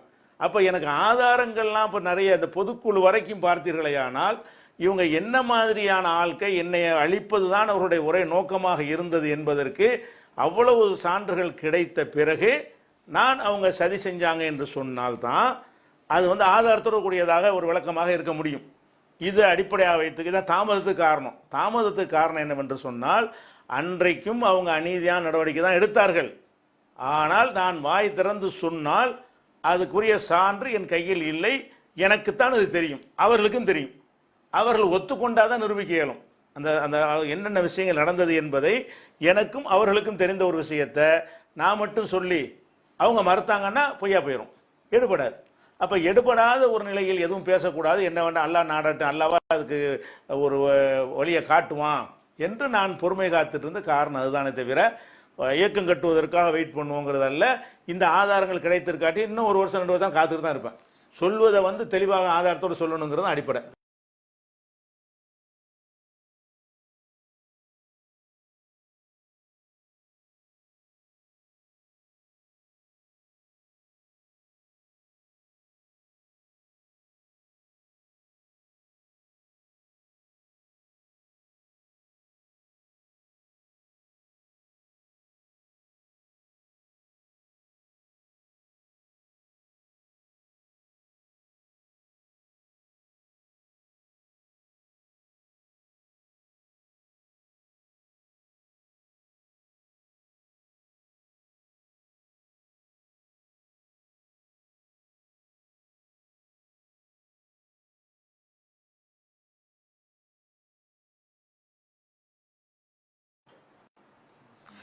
அடுத்த கேள்வி என்னன்னு கேட்டால், இதான் மிக பிரதானமான கேள்வி. அந்த 10 நிமிட ஆடியோடு சொல்லி உங்களுக்கு நடவடிக்கை எடுத்தாங்க தானே, இந்த ஆடியோ சர்ச்சை சம்பந்தமாக இந்த நாள் வரைக்கும் இருக்கிற ஏராளமான கேள்வி இருக்குது. இதை எப்படி நிரூபிச்சாங்க? தலைமையில யாரு நிரூபிச்சது, யார் அதை கொடுத்தது, தலைமை எப்படி விசாரணை செஞ்சிச்சுது, யாரு விசாரணைக்கு இருந்தாங்க, உங்களை விசாரணைக்கு கூப்பிட்டாங்களா, அதை பதிவு பண்ணினாங்களா, நீங்க என்ன சொன்னீங்க, இப்படி ஏராளமான சிக்கல் இருக்குது. இந்த சம்பவத்தை மொத்தமா தொகுத்து இது என்ன நடந்தது ஒரு சம்மரியா சாரம்சமா நீங்க சொன்னீங்கன்னு சொன்னால் எங்களுக்கு ஒரு நல்ல ஒரு விட ஒன்று கிடைச்ச மாதிரி இருக்கும். சரி, இது தொடர்பாக நடந்ததை நான் வரிசையாக சொன்னாலேயே உங்களுக்கு அதில் அந்தந்த இடத்துல அதற்கான விடை கிடைச்சிரும். என்ன நடப்பு என்பதை தெரிஞ்சுக்கிட்டேன். இந்த ஆடியோ வெளியானது அன்றைக்கு மதுக்கூரில் இஸ்லாம் ஒரு இணைய மார்க்கம் என்கிற நிகழ்ச்சியில் நான் பங்கெடுத்திருக்கேன். அன்றைக்கி தான் அந்த ஒரு ஆடியோ வெளியிட்டிருக்கிறாங்க. இந்த ஆடியோ வெளியிடுறதுக்கு முன்னாடியே மற்ற ஆடியோக்கள்லாம் நிறைய இருக்குன்னு வெளியிட்டிருந்து பரப்பி விட்டாங்க. அந்த நேரத்தில் நிர்வாகிகளாக இருந்த அப்துல் கரீம், சையத் இப்ராஹிம், அவர் மேலாண்மை குழுவில் இருந்த ஹலீல் ரசூல், இவங்களோட தான் டெய்லி நாங்கள் சந்திப்போம், பேசுவோம். அப்போ பேசும்பொழுது நான் ஒரு செய்தி அவங்கள்ட்ட பதிவு பண்ணேன். என்ன பண்ணேன்னு கேட்டால், இந்த மாதிரி எனக்கு ஒரு நியூஸ் வந்திருக்கிறது. என்ன நியூஸ் வந்திருக்குன்னு கேட்டால், ஹாமீம் இப்ராஹிம் அவர் வழியாக அப்துல் ரஹ்மான் ஃபிர்தௌசிக்கு சொல்லி அப்துல் ரஹ்மான் ஃபிர்தௌசி எனக்கு ஒரு செய்தியை சொன்னார் என்று நான் இந்த இதெல்லாம் முன்னாடி இந்த ஆடியோ பிரச்சனைக்கெல்லாம் முன்னாடி சில ஒரு 15-20 நாளைக்கு முன்னாடி இருக்கும். முன்னாடி இங்கேருந்து ஆரம்பிச்சு தான் கரெக்டாக வரும். அப்படி ஒரு செய்தியை அப்துல் ரஹ்மான் ஃபிர்தௌசி எனக்கு சொல்கிறார். என்ன சொன்னார்ன்னு கேட்டால், அதாவது வெளிநாட்டில் ஒரு குரூப் இருக்கிறாங்க, இந்த வாட்ஸ்அப்பு ஃபேஸ்புக் குரூப் மாதிரி குரூப் வச்சுருக்கிறாங்க. அவங்க ஒரே அஜெண்டாவுக்கு மட்டும், அதாவது பிஜேயை ஒழிக்கணும், இந்த ஒரு அஜெண்டா தான். அதுக்கு என்னவெல்லாம் செய்யலாம், பலரும் அதில் வச்சுருக்காங்க. யாரெல்லாம் உங்களை இந்த எண்ணத்தில் இருப்பாங்களோ இந்த அஜெண்டாவில் மட்டும் ஒன்றுபட்டிருப்பாங்க. மற்ற விஷயங்கள் அவங்கள கூட கருத்து வேறுபாடெலாம் இருக்கும். இப்படி பேசி வைத்து கொண்டு ஒரு குரூப்பு அவங்க இயங்கிக்கிட்டு இருக்கிறாங்க. அதில் நம்மளை சேர்ந்த ஒருவரும் அவங்க ஆள் மாதிரி அதில் இருக்கிறார். வந்த தகவல் அதில் அவங்க என்ன அதில் பரப்பி இருக்கிறாங்கன்னு கேட்டால், இந்த பிற நம்ம ஒழிக்கிறதாக இருந்தால் சில பெண்களை வந்து நம்ம செட்டப் பண்ணி அவங்களை வைத்து மீடியாக்களை அழைத்து இந்த மாதிரி எங்களோட ஒரு தவறாக நடந்தார் பேசினார்னு சொல்லி சில ஆடியோக்களை காட்டி பிரபகண்டாப்படுத்தி மாதர் சங்கத்தெல்லாம் கொண்டா நிப்பாட்டி ஒரு டிவி மீடியாவிலெல்லாம் ஒரு அசிங்கப்படுத்தி அந்த மாதிரி வந்தால்தான் இவரை வந்து ஒழிக்க முடியும் என்ற அடிப்படையில் அந்த உரையாடல் பேச்சுவார்த்தையெல்லாம் நடக்கிறது. இதெல்லாம் வந்து இந்த ஃபிர்தௌசி மூலமாக ஹாமீம் மொழியாக எனக்கு சொன்ன தகவல். அப்படி பேசிக்கொண்டு சிலரை ஒரு 7 பேர் அளவுக்கு செட் பண்ணி விட்டார்கள். அது மாதிரி சில பெண்களை கொண்டா தலைமையில் நின்று சொல்ல வைக்கிறது, மீடியாவில் சொல்ல வைக்கிறது, கமிஷனர் ஆஃபீஸில் போய் புகார் கொடுக்க வைப்பது, இந்த மாதிரியாக செய்து அசிங்கப்படுத்தினால் மாத்திரம்தான் அவரை வந்து ஒழிக்க முடியும். சும்மா இந்த மாதிரி வீடியோ அப்படிலாம் போட்டோம்னா என்ன செய்ய முடியாது, அதை ஒழிக்க முடியாது, நம்ம நிரூபிக்கிறது பிரச்சனைலாம் அதில் வரும் என்று சொல்லி அந்த திட்டம் போடுவதும் அந்த திட்டத்திற்குரிய ஆட்களை எல்லாம் செட் பண்ணிட்டாங்க என்கிற விஷயத்தை எல்லாம் ஹாமீம் இப்ராஹிம் வந்து ஃபிர்தௌசி சொல்லி எனக்கு சொன்னதாக. இன்னும் சொல்ல போனால் அதை ஃபிர்தௌசி சொல்லும்போது எம்ஐ சுலைமான்ட்டே அவர் சொன்னார். எம்ஐ சுலைமான் தான் வந்து ஃபிர்தௌசிட்ட சொல்லுங்கள், அவர் தான் பிஜேட்ட கரெக்டாக சொல்லுவார்னு சொல்லி எனக்கு சொன்ன அடிப்படையில் நான் உங்களுக்கு தெரிவிக்கிறேன் என்று அப்துர்ரஹ்மான் ஃபிர்தௌசி இந்த செய்தியை சொன்னார். இதை சொன்ன உடனே என்ன செஞ்சேன்னு கேட்டால், இப்போ எனக்கு இது ஒரு பெரிய ஒரு அதிர்ச்சியாக இருந்தது. ஏன்னா இப்படி செஞ்சு அசிங்கமாக போயிடும், இப்படி செஞ்சுட்டாங்கன்னு சொன்னால் என்னதான் அது வந்து பொய்யாக இருந்தாலும் இந்த மாதிரி விஷயங்கள் எப்படி எடுத்துக்கொள்ளப்படும் என்று கேட்டால் பெண்களுக்கு சார்பாக தான் அதை வந்து மீடியாக்கள்லாம் பார்ப்பாங்க. ஒரு பொம்பளை போய் இப்படி செஞ்சிட்டான்னு சொல்லும்போது தீர்ப்பாக 25 வருஷம் ஆகும், அது ஒரு விஷயம். இது வந்து ஒரு வழக்கு இது கைது இப்படி ஆக்கி விட்டாங்கன்னா அசிங்கமாக போயிருமே, அதில் வந்து ஒன்றுமே மீள முடியாதுங்கிற அளவுக்கு எனக்கு ஒரு அதிர்ச்சியான செய்தியாக அது இருந்தது. இதை வந்து நான் இவங்கள்ட்டெல்லாம் சொல்கிறேன். யார்கிட்ட சொல்கிறேன்? அப்துல் கரீமு, சையத் இப்ராஹிம், கலீல், சில நேரத்தில் வேற ஆட்களும் இருப்பாங்க. இந்த விஷயங்களை வந்து 2-3 நாள் திருப்பி இந்த மாதிரி ஒரு திட்டம் போட்டிருக்காங்கன்னு ஃபிர்தௌசி ஒன்று சொன்னார், இது மாதிரி கொண்டாந்து நிப்பாட்டினாங்கன்னு கேட்டால் அது வந்து எதிர்கொள்ள ரொம்ப கஷ்டம். என்னது சொன்னாலும் நம்முடைய இது எடுபடுறது தீர்ப்பளிக்கிற நேரத்தில் தான் எடுபடுமே தவிர ஃப்ளாஷானது ஆயிரும். தீர்ப்பளித்து கோர்ட்டில் போய் இப்போ 25 வருஷத்துக்கு பிறகு இது ஒரு பொய்யான இதுன்னு சொல்லுவானே தவிர அடுத்த செகண்டே என்னவாயிரும்னு கேட்டால் இது பிரதான டிவியில் உட்காந்துக்கிட்டு இதை நேரலையில் உட்காந்து வாதம் பண்ண ஆரம்பிச்சிருவாங்க. மாதர் சங்கமெல்லாம் வந்துக்கிட்டு அப்படி இப்படி பிரச்சனைன்னு பொம்பளை ஏதாவது ஒரு விளம்பரத்துக்காக வேண்டி வந்து விடுவார்கள். எல்லா மீடியாக்களும் கொண்டாந்து டிவியெல்லாம் வந்து நிப்பாட்டிக்கிட்டு ஒரு இஷ்யூ ஆக்கி விட்ருவாங்களே. இது என்ன மாதிரி செஞ்சாங்கன்னா இதை எப்படி நம்ம ஃபேஸ் பண்ணுறது, வேறு மாதிரி எந்த விஷயமா இருந்தாலும் ஃபேஸ் பண்ணிடலாம். இந்த விஷயத்தில் வந்து பொம்பளை சொன்னது தானே எடுப்பாங்க, அதானே எடுத்துக்கிட்டு இருக்கு. பொம்பளை நடைமுறைன்னு எல்லாம் சொல்லி காட்டினேன். ஒரு ஆஃபீஸில் வேலை செய்வாங்க, அந்த பொம்பளை அவனோட எல்லாமே தொடர்பாக இருப்பா. ஏதோ ஒரு பஞ்சாயத்து வந்தவொன்னே என்னை கெடுத்துவிட்டான்னு 7 வருஷமாக என்னை கற்பழிச்சானான்னு புகார் சொல்கிறா. 7 வருஷமாக எப்படி கற்பழை கும்பிடின்னு கேட்காம அது கைது பண்ணுறாங்க. 7 வருஷமாக இருந்தாலே விரும்பி செஞ்சாங்கன்னு அதுக்கு மீனிங்கு. 7 வருஷமாக என்னை கற்பழித்தார்னு ஒரு பொம்பளை பேட்டி கொடுக்குறான்னா அந்த மேனேஜர் கைது பண்ணி போடுறாங்க. அப்போ நம்ம நாட்டுடைய சிஸ்டம் இந்த மாதிரி இருக்கும் பொழுது பொய்யா சொன்னாலும் இப்படி செஞ்சிருவாங்களே, அதுக்கு யாராவது ஒரு தயாராகி வந்துட்டால் ஒன்றா முடிஞ்சு போச்ச கதை இப்படிங்கிற ஒரு கவலையோடு நான் அவர்கிட்ட பகிர்ந்து கொள்கிறேன். இந்த மாதிரிலாம் வந்துச்சுன்னா நம்மளெல்லாம் எதிர்கொள்ள முடியாதுங்க, ரொம்ப கஷ்டமாக போயிடும், எந்த அளவுக்குலாம் சதித்திட்டம் போடுறாங்க அப்படின்னு பிறனா வரைக்கும் இப்படி ஓட்டுருன்னு தெரியலைன்னு சொல்லி நான் இப்படி சொல்கிறேன். இது நான் தான் அவங்களுக்கு இலக்காக குறியாகவும் இருக்கிறேன். இதெல்லாம் கவலையோடு எல்லாத்தையும் பகிர்ந்து கொள்கிறேன். பகிர்ந்து கொண்ட பிறகு தான் இந்த ஆடியோ வந்து என்ன செய்யுதுன்னா, அது 15 நாளைக்கு பிறகு மதுக்கூறு நிகழ்ச்சியில் இருக்கும்போது இந்த ஆடியோ வருது. அதுக்கு முன்னாடியே ஒரு டீஷர்ட் மாதிரி ஒரு இது ஒன்று போட்டு விட்டாங்க, அது சின்னதாக, அதனுடைய ஒரு பகுதியை. அதில் போடும்போது என்ன ஆச்சுன்னு கேட்டால், அதில் யார் என்னங்கிற விவரத்தையும் முகநூல் வழியாக என்ன செய்கிறாங்கன்னா, இந்த தெருவில் உள்ள இந்நாள் இப்படிங்கிற மாதிரி என்ன செய்யுது, ஒரு குழுவோட ஒரு குறிப்போடவும் அது வருது. அப்போ நம்ம பார்த்தோம் இது வந்து இவங்க நமக்கு தெரிஞ்ச ஆள் தான், இவங்க சொல்லக்கூடிய ஆளுக்கு வந்து நமக்கு தெரிஞ்ச ஆளுக்கு அந்த குடும்பத்தை பற்றி சொல்கிறாங்கன்னு எனக்கு பட்டுன்னு பறிஞ்ச உடனே மதுக்கூர்லேருந்து நான் நிகழ்ச்சியை முடித்து விட்டு காரில் வரும்போதே அந்த சகோதரர்களுக்கு பேசுகிறேன். எந்த பெண்ணை பற்றி சொல்கிறாங்களோ அந்த பெண்ணுடைய சகோதரர்கள் 3 பேர் இருக்கிறாங்க.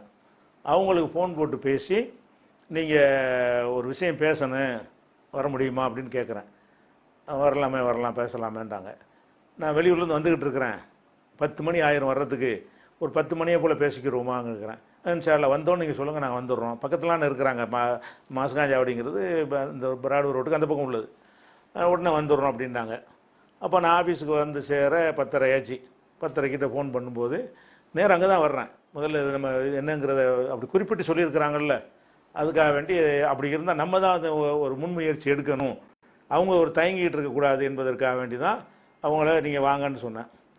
அதன்படி வந்தாங்க சகோதரர்கள். நினைஞ்சாங்க 10 மணிக்கு அவங்க ஆஃபீஸுக்கு வந்தாங்க.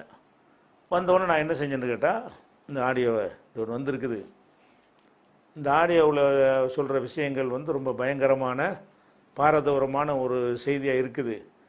நீங்கள் அது யார் என்பது உங்களுடைய சகோதரியை குறிப்பிட்டு அதில் சொல்லியிருக்கிறாங்க.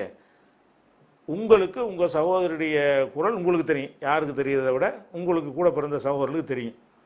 இந்த ஆடியோவை நீங்கள் தனியாக போய் கேட்டு, கேட்க அசிங்கமாக இருந்தாலும் அதை கேட்டு, இது உங்கள் சகோதரி குரல் தானா என்று நீங்கள் உறுதி பண்ணுங்க.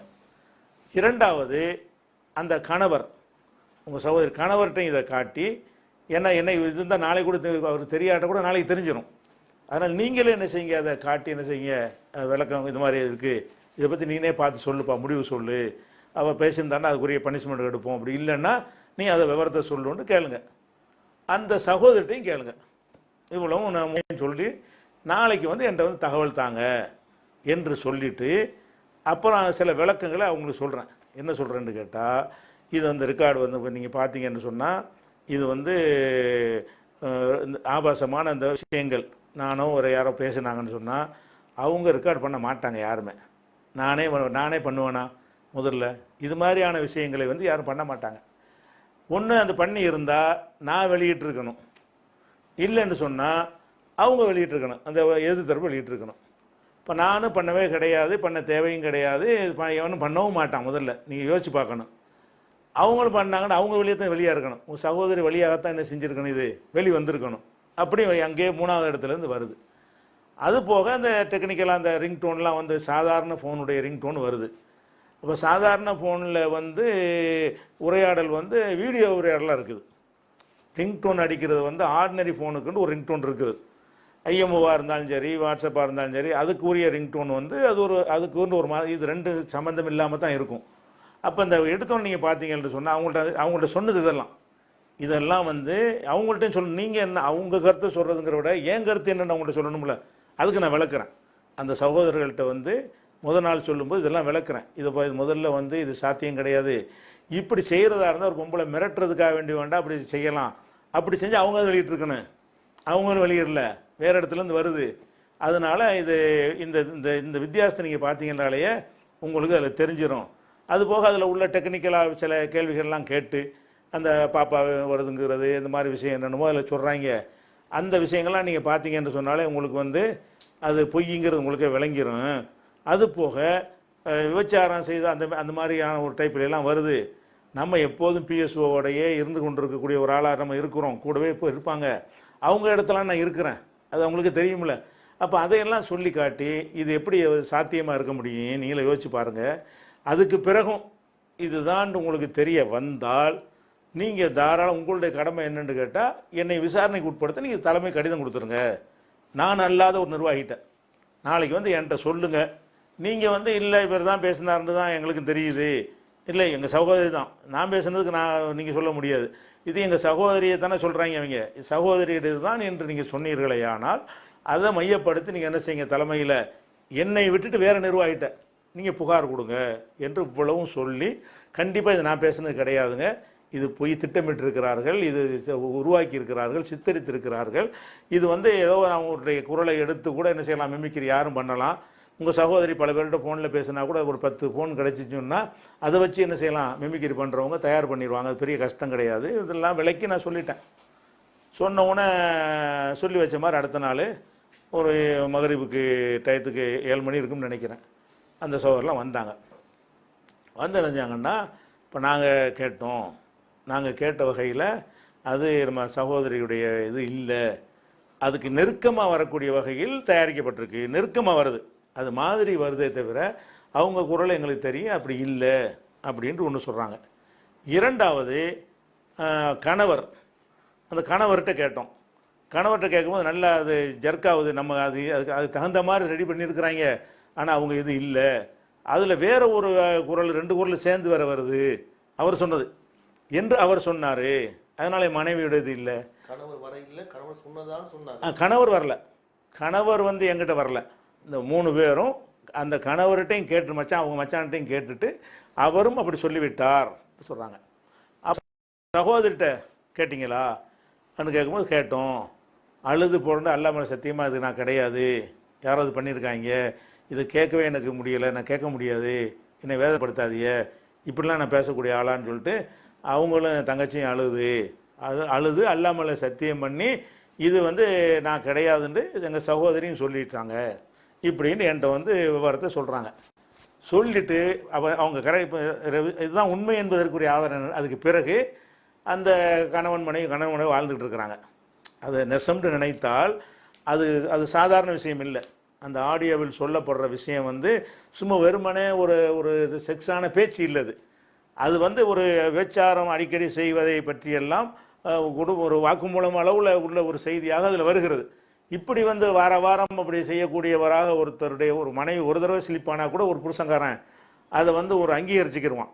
அதில் உள்ளபடி நடந்தால் எந்த ஒரு கணவனும் வந்து ஒரு கசப்பு ஒரு சின்ன ஒரு 10 நாள் பிரிவினை கூட கொஞ்ச நாளைக்கு போய் வீட்டில் போய் இருந்துட்டுவான்னு சொல்கிற அப்படி பிரிவினை கூட இல்லாமல் அவர்கள் வந்து சந்தோஷமாக தான் இன்றைக்கி வரைக்கும் இருந்துகிட்டு இருக்காங்க. அவர் நம்பவெல்லாம் இல்லை, அவங்களுக்கும் அந்த எண்ணம் கிடையாது, இவங்களும் அந்த மாதிரி இல்லை. இதை வந்து தெளிவாக எங்கிட்ட சொல்லிட்டாங்க. சொன்னது மட்டும் இல்லாமல் அந்த நேரத்தில் வந்து நம்ம என்கிட்ட கேட்டு போகிறாங்க இல்லையா, கேட்டுட்டு போன பிறகு அவங்க ஒரு மசோரா வைக்கிறாங்க. யார்? அவன் அண்ணன்மார்களும் குடும்பத்துக்கு நெருக்கமான நண்பர்களும் வைத்து ஒரு 7 பேர் கொண்ட அவங்க ஒரு 3 பேர் இன்னொரு நெருக்கமான ஆட்களை கொண்ட ஒரு ஆட்களை கூப்பிட்டு மசோரா வைக்கிறாங்க. அதில் அந்த குடும்பத்தில் ஒரு ஆள் மாதிரியே இருக்கிறவர் ஷானவாசன் ஒரு சகோதரர் இருக்கார். அவங்க குடும்பத்துக்கு ரொம்ப நெருக்கமானவர். அவர் அந்த சபையில் இருந்தது அவர் அதை சொல்லியே இருக்கிறார். அவர் என்ன சொல்கிறாருன்னு கேட்டால், உங்கள்கிட்ட பேசிட்டு போன பிறகு உங்கள்கிட்ட வந்து நீங்கள் அண்ணன்மார்களுக்கு பேசுனீங்கல்ல, பேசின பிறகு எங்களையெல்லாம் வச்சு ஒரு மசோரா வச்சாங்க, இதை என்ன செய்யலான்னு வச்சாங்க. அவர் சொல்கிறது சரியாக தான் இருக்குது, நீங்கள் வேண்டா போய் உங்கள் தங்கச்சிட்ட கேளுங்க, அவங்க சொல்லட்டும். அவர் மறுத்துட்டார்ல, உங்கள் தங்கச்சிட்ட கேளுங்கன்னு நான் தான் சொன்னேன். யார்? ஷானவாஸ் சொல்கிறார், நான் தான் சொன்னேன்.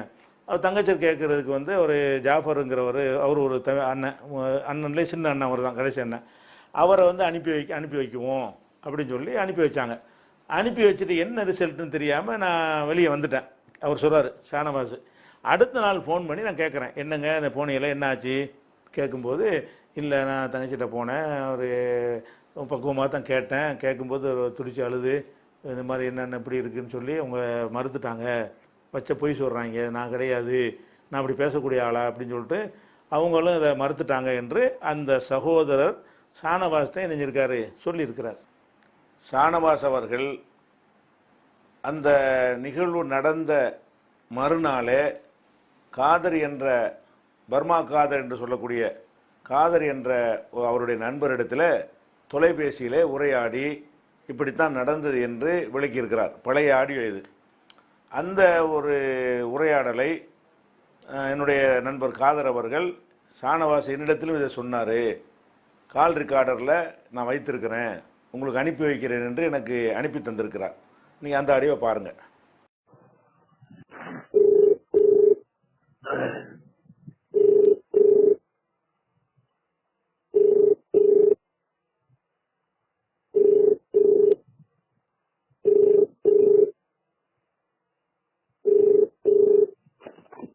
ஹலோ, அஸ்ஸலாமு அலைக்கும்.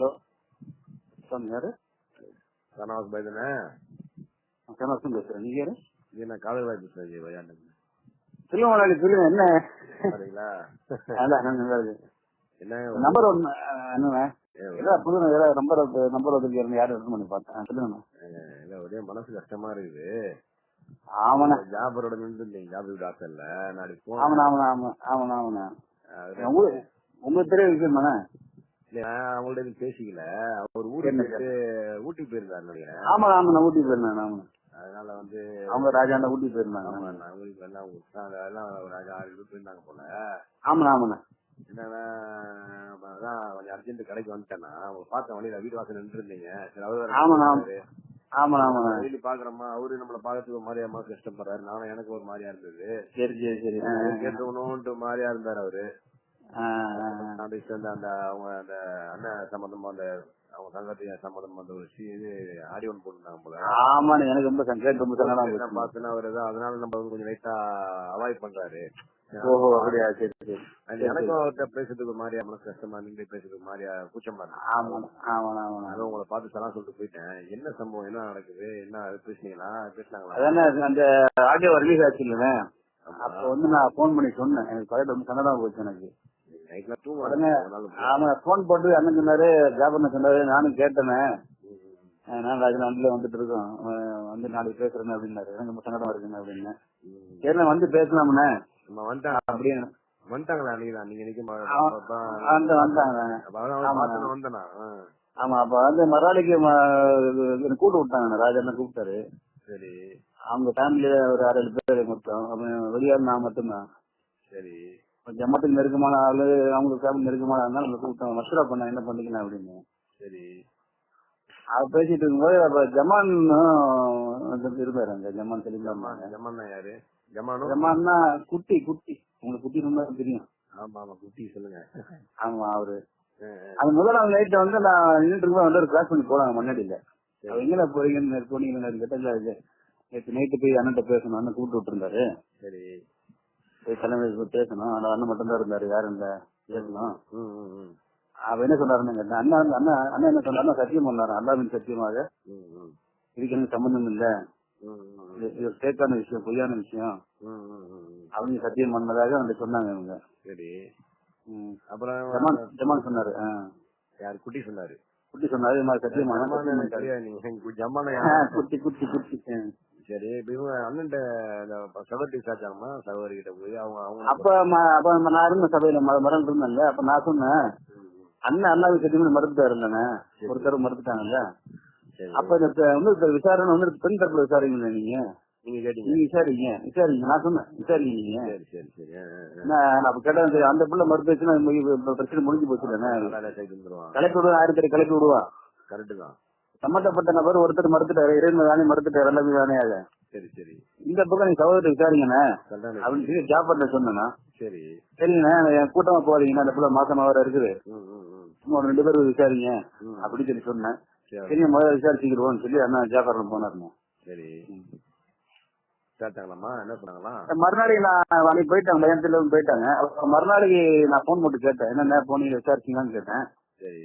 அப்ப நான் அப்பா அம்மா அந்த போனேன்னா போயிட்டு அந்த புள்ள மாசமா இருக்குன்னா நம்ம ஆசை கேட்காம முதல்ல டீ எல்லாம் போட்டு குடிச்சிட்டு அப்படியே சமாதானமா, என்னம்மா அது மாதிரி விஷயம் ஆடியோ வந்துட்டு இருக்குமா, வெளியே வந்துட்டு இருக்குமா, அது சம்பந்தம் என்னம்மான்னு கேட்டேன்.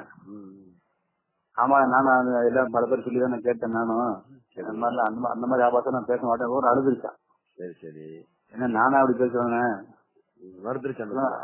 ஆமாமா, அதெல்லாம் அவ்வளோ அழுதுருக்கு. 4 வயசு என்ன, 20 வயசு என்ன, ஆமா ஆமா, கொஞ்சம் கூட ஒரு மனசு. அதை நான் கேட்க கூட விரும்பல, கேட்டா நான் செத்து போயிருவேன். கேட்க கூட விரும்பலன்னா அரசியல் வருது சொன்னதை வச்சு எனக்கு மனசு தாங்கல, நான் இப்படின்னா நான் பேச மாட்டேன்னு அப்படின்னு சொல்லி மறுத்து அழுதுருக்கு. அந்த பிள்ளை மறுத்துருக்கு, அந்த மாதிரி பேசி நான் சம்பந்தப்படலை அப்படின்னு. நான் இல்லைன்னு எனக்கு 2 நாள் தூக்கமே இல்லை, ஒரே தலைவலி. எனக்கு அப்படிதான். என்னடா இது, ஏன்னா ஜமாத்து வல்லாட கிருபை இன்னைக்குதான் ரொம்ப ஒரு நல்ல நிலையில வந்து சரியா வந்து லெவல வந்துட்டு இருக்கு. ஆமாங்க, எனக்கு ஒரே என்னடா ரொம்ப சனதா போச்சு எனக்கு. ஏன் கேக்குறீங்க? அப்ப எனக்கு திருப்தியா போச்சு, அண்ணனை மறுத்துட்டாரு, இந்த பிள்ளைய மறுத்துருச்சு, அவ்வளவுதான். அவன் சொல்றான் 1000 சொல்லிட்டு போறான் அப்படின்னு நினைச்சு நான் விட்டுட்டேன். சரி சரி ஜி, அதான் அடிச்சு என்னன்னு பேசிக்கிட்டீங்க. ஆமாண்ணா, சரி பேச முடியும். ஆள் வந்திருக்காங்க, அப்புறம் பேசுறேன். நேர்ல பேசுறேன் உங்கள்கிட்ட. ரொம்ப கொஞ்சம் மன ஒரு இதா இருக்கு எனக்கு. நீ கேட்ட ஆறுதலா போச்சு எனக்கு ரொம்ப ரொம்ப பயங்கர சங்கடம் எனக்கு. சரி சரி சரி, ஒரு ஆள் வந்திருக்கேன், அப்புறம் நேர்ல பேசுறேன் உங்கள்கிட்ட. ஓகே, நல்லது. இது அவன் நம்பரானே? ஆமா ஆமா, இதான் நான் ஸ்டோர் பண்ணிக்கிறேன். சரிண்ணா, சரிண்ணா.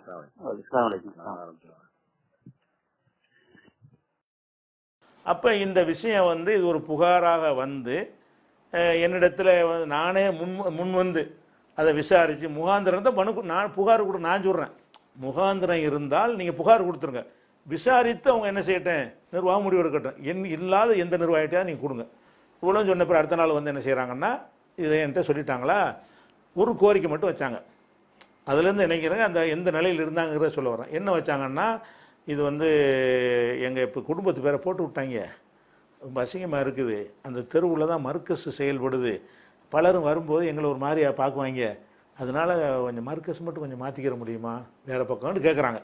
அது அவங்க அதை நம்பலைங்கிறதுக்கும் அவங்களுடைய குறைஞ்சபட்ச கோரிக்கையாக என்ன செய்கிறாங்கன்னா ஒரு முகபத்தோடவும் ஒரு அன்போட உரிமையோடும் கேட்குறாங்க. இதில் நாங்கள் மன நிறைவாக இருக்கிறோம், எங்களுக்கு ஒரு பிரச்சனையும் கிடையாது. ஆனால் அந்த இடத்துல மர்கஸ் இருக்கும்போது நாங்கள் அங்கே தான் இருக்கிறோம். ஒரு தொலை வர்றாங்க ஒரு மாதிரியான செய்வாங்க பார்ப்பாங்களோன்னு எங்களுக்கு ஒரு எண்ணம். ஒரு யார் எதுவும் கேட்காட்டா கூட எங்களும் மனசுக்குள்ளே ஒரு விதமான ஒரு எண்ணம் வருது. இந்த இடத்துலேருந்து மர்கஸ் வேறு பக்கம் மாற்றிட்டீங்கன்னா அது வந்து அந்த கிளை, அந்த மாஸ்காஞ்சாவடி கிளையுடைய பள்ளி வாடகை இடம் தானே, வேற ஒரு இடத்துக்கு நீங்கள் மாற்றிக்கிட்டிங்கன்னா நல்லாயிருக்கும். வாடகை இடம் வாடகை இல்லாமல் தந்துருக்குறாங்க அப்படின்னு சொல்லி ஒரு கோரிக்கை வச்சாங்க. இதுன்னா பிரச்சனை இல்லைங்க சொல்லிட்டு இது நடந்துருச்சா. அடுத்து அந்த கிளையுடைய தலைவர் ஜாஃபர், மாஸ்காஞ்சாவடி கிளையுடைய நேச்சுரல் ஜாஃபர்னு சொல்லுவாங்க. நான் அவரை கூப்பிட விட்டு இதை அப்படியே அவர்கிட்ட சொல்கிறேன். இந்த மாதிரி வந்தாங்க, இந்த விஷயத்த சொன்னேன். அவங்க எதுக்கு அவர்கிட்ட சொல்ல வேண்டி வந்துச்சுன்னா, அந்த மர்கஸை மாற்றணும்னு கோரிக்கை வைக்கிறாங்கல்ல, நான் தானே தலைவராக இருக்கிறேன், நிர்வாகி என்ற அடிப்படையில் நான் தான் அதுக்கு உடைய முடிவு எடுத்தாகணும் என்ற வகையில் அவரை கூப்பிட்டு இந்த மாதிரி கேட்டாங்க. நான் இது எல்லாம் விலைக்கு அவருக்கு விஷயத்தெல்லாம் விலைக்கு, இதில் எந்த அளவு கடுகளவுக்கு முகாந்திரம் கிடையாது, இவ்வளோ விலைக்கு நான் என்ன செஞ்சிட்டேன்னு கேட்டால் நீங்கள் மர்கஸை மாற்றுறதுக்குள்ள ஏற்பாடை பண்ணுங்க என்று சொல்லி அவர்கிட்ட இந்த விஷயத்தை விளக்கி இருக்கிறேன். அவர்கிட்டையும் நீங்கள் ஷானவாஸ்ட்டையும் கேட்கலாம், அவர் ஜாஃபர்ட்டையும் கேட்டாலும் இதை சொல்லுவார். இதோட விடாமல் நான் என்ன செய்கிறேன்னு கேட்டால் நிர்வாகிகள்கிட்டையும் சொல்கிறேன். இதுக்கு அடுத்த நாள் அவங்க சொல்லிட்டு போன பிறகு அடுத்த நாள் வந்து கரீம், சையத் இப்ராஹிம், கலீல் எல்லாம் அடிக்கடி இருப்பாங்க. இன்னும் சிலர் இருந்தாங்க, யாருன்னு எனக்கு ஞாபகத்தில் இல்லை. அப்போ நிர்வாகிகள்லாம் இருக்கும்போது நான் என்ன செய்கிறேன், இந்த மாதிரி இது விஷயமாக நான் என்ன முயற்சி, அது இந்த ஆடியோ விஷயம் வந்த பிறகு நீங்கள் யாரும் கேட்க மாட்டேங்கிறீங்கன்ட்டு நானே சொல்கிறேன்னு சொல்லி, அவங்க யாரும் கேட்கவும் இல்லை, நானே சொல்கிறேன்னு சொல்லி அவங்கள கூப்பிட விட்டேன். இந்த மாதிரி கேட்டேன். அடுத்த நாள் வந்து சொல்ல சொன்னேன். அடுத்த நாள் வந்து இதை வந்து இந்த மாதிரி என்ற ரிப்போர்ட்டு தந்துருக்குறாங்க, நான் தகவலுக்காக நான் உங்களுக்கு சொல்லிக்கிறேன் அப்படின்னு சொல்லி இந்த விஷயத்தை நான் அவங்கள்ட்ட சொல்லிட்டேன். எனக்கு உள்ள மட்டும் நான் வச்சுக்கிறல. அப்போ இது அந்த புகார் என்ற அந்த பெண் தரப்பில் ஒத்துக்கொண்டார்கள், அவங்க தான் இதை பேசினார்கள் என்பது தான் குற்றச்சாட்டாக இருக்குமே. ஆனால் அவர்கள் மறுத்து விட்டார்கள் என்பது அனைவருக்கும் தெரியும், அந்த சகோதரர்களுக்கும் தெரியும். அவர்கள் பலர்கிட்ட சொல்லியும் இருக்கிறார்கள். பலர்கிட்ட என்ன இருக்கிறாங்க, கேட்டால் அது இல்லைன்றுச்சுன்னு அவங்க தரப்பில் சொல்லியும் இருக்கிறார்கள். அப்போ அது முடிஞ்சு போய்விட்டது. இந்த செய்தி எல்லா நிர்வாகிக்கும், எல்லாருக்கும் இல்லை, அந்த முக்கியமான கலீல், சையத் இப்ராஹிம், கரீமுக்கெல்லாம் தெரியும். அப்போ இதை நானே சொல்லிடுறேன். இதுக்கு அடுத்து என்ன ஆகுதுன்னு கேட்டால், மறுநாள் வந்து இந்த விஷயத்தை சொன்ன பிறகு மறுநாள் அந்த குடும்பத்தை சேர்ந்த ஒருத்தர் வர்றார், என்னை பார்க்க வர்றார். வந்து என்ன செய்கிறாருன்னு கேட்டால், அந்த ஆடியோ வெளியிட்டவங்க எங்களை மிரட்டுறாங்க. ஆடியோ அந்த வெளியிட்ட குரூப் இருக்குல்ல, அந்த சிறைவாசிகள் குரூப்புன்ட்டு அவங்க சொல்கிறாங்க. இந்த சிறைவாசிகள் குரூப்புங்கிறவங்க வந்து எங்களை வந்து மிரட்டுறாங்க. என்ன மிரட்டுறாங்கன்னு கேட்குறேன். என்ன மிரட்டுறாங்கன்னு கேட்டால், அது இன்னும் நீங்கள் வந்து உடனே இது போலீஸில் போய் கம்ப்ளைண்ட் பண்ணணும் பிஜேக்கு எதிராக எங்கள் குடும்பத்து அந்த பெண்ணை அழைச்சிக்கிட்டு போய் நீங்கள் வந்து கம்ப்ளைண்ட் பண்ணணும். கம்ப்ளைண்ட் பண்ணலைன்னு சொன்னால் உங்கள் குடும்பத்தில் 2-3 பொம்பளைங்க பேரை சொல்லியிருக்காங்க. அந்த பேர்களையெல்லாம் சொல்லி அவங்க பேரில் ஆடியோ வெளியிடுவோம், இதே மாதிரி ஆடியோ வரும், அது நிறைய வச்சுருக்குறோம் அது மாதிரி அப்படின்னு சொல்லி எங்களை மிரட்டுறாங்க. நாங்கள் என்ன செய்கிறதுன்னு சொல்லி ஓடியாடுறாங்க. இது முடிஞ்சு போன பிறகு அவங்க இந்த மாதிரியான ஒரு ஒரு வார்த்தைக்கு எப்படி நாங்கள் டீல் பண்ணுறதுன்றவுடனே, என்ன வெளியிட்டாலும் அது மிமிக்கிரியாக தான் வெளியிட முடியும், இதே மாதிரி அது மிமிக்கிரி தான், ஃபேஸ் பண்ணி தான் ஆகணும் அப்படின்னு சொல்லும்பொழுது, இல்லை இப்படி போட்டால் எங்களுக்கு மானம் போயிருமே, பொம்பளை பேர்லாம் எப்படி எங்களுக்கு தெரியுது, அந்த பேர் வரைக்கும் சொல்கிறாங்க. அந்த குடும்பத்தில் உள்ள ஒருத்தர் அவர் பொண்டாட்டி, இவர் பொண்டாட்டி அப்படின்னு சொல்லிட்டு பல பெண்கள் பேரை சொல்லி அப்படி வெளியிடுவோன்னு எங்களை மிரட்டுறாங்க அப்படின்ற மாதிரி எங்கிட்ட வந்து சொல்கிறாங்க. அப்போ அதுக்கு என்னங்க மிரட்டினா, அதுக்கு நம்ம என்ன செய்கிறது, ஒரு மிரட்டுறதுக்குனா நம்ம பணிஞ்சால் சரியாக வருமா, என்ன செய்யணும்னு நினைக்கிறீங்க? இல்லை அவங்களுடைய இல்லாட்டி எங்களுக்கு அப்படி வெளியிட்டாங்கன்னா எங்களுக்கு தலைகாட்ட இயலாது, அப்படி என்ன தேவை வெளியிட்டாங்கன்னு சொன்னால் எங்களை நடமாடவே இயலாது, நீங்கள் தான் இதுக்காக ஒரு ஐடியா சொல்லணும் இப்படின்னு சொல்லி கேட்குறாங்க. நம்ம ஐடியாண்டாங்க, வாழ்க்கையில் பல பிரச்சனைகள் வரத்தான் செய்யும், அதை சந்தித்து தான் ஆகணும். அந்த அடிப்படையில் நம்ம சந்திப்போம், அதுக்கு ஃபேஸ் பண்ணுவோம், அது பதில் சொல்லுவோம், அதுதானே சொல்ல முடியும்.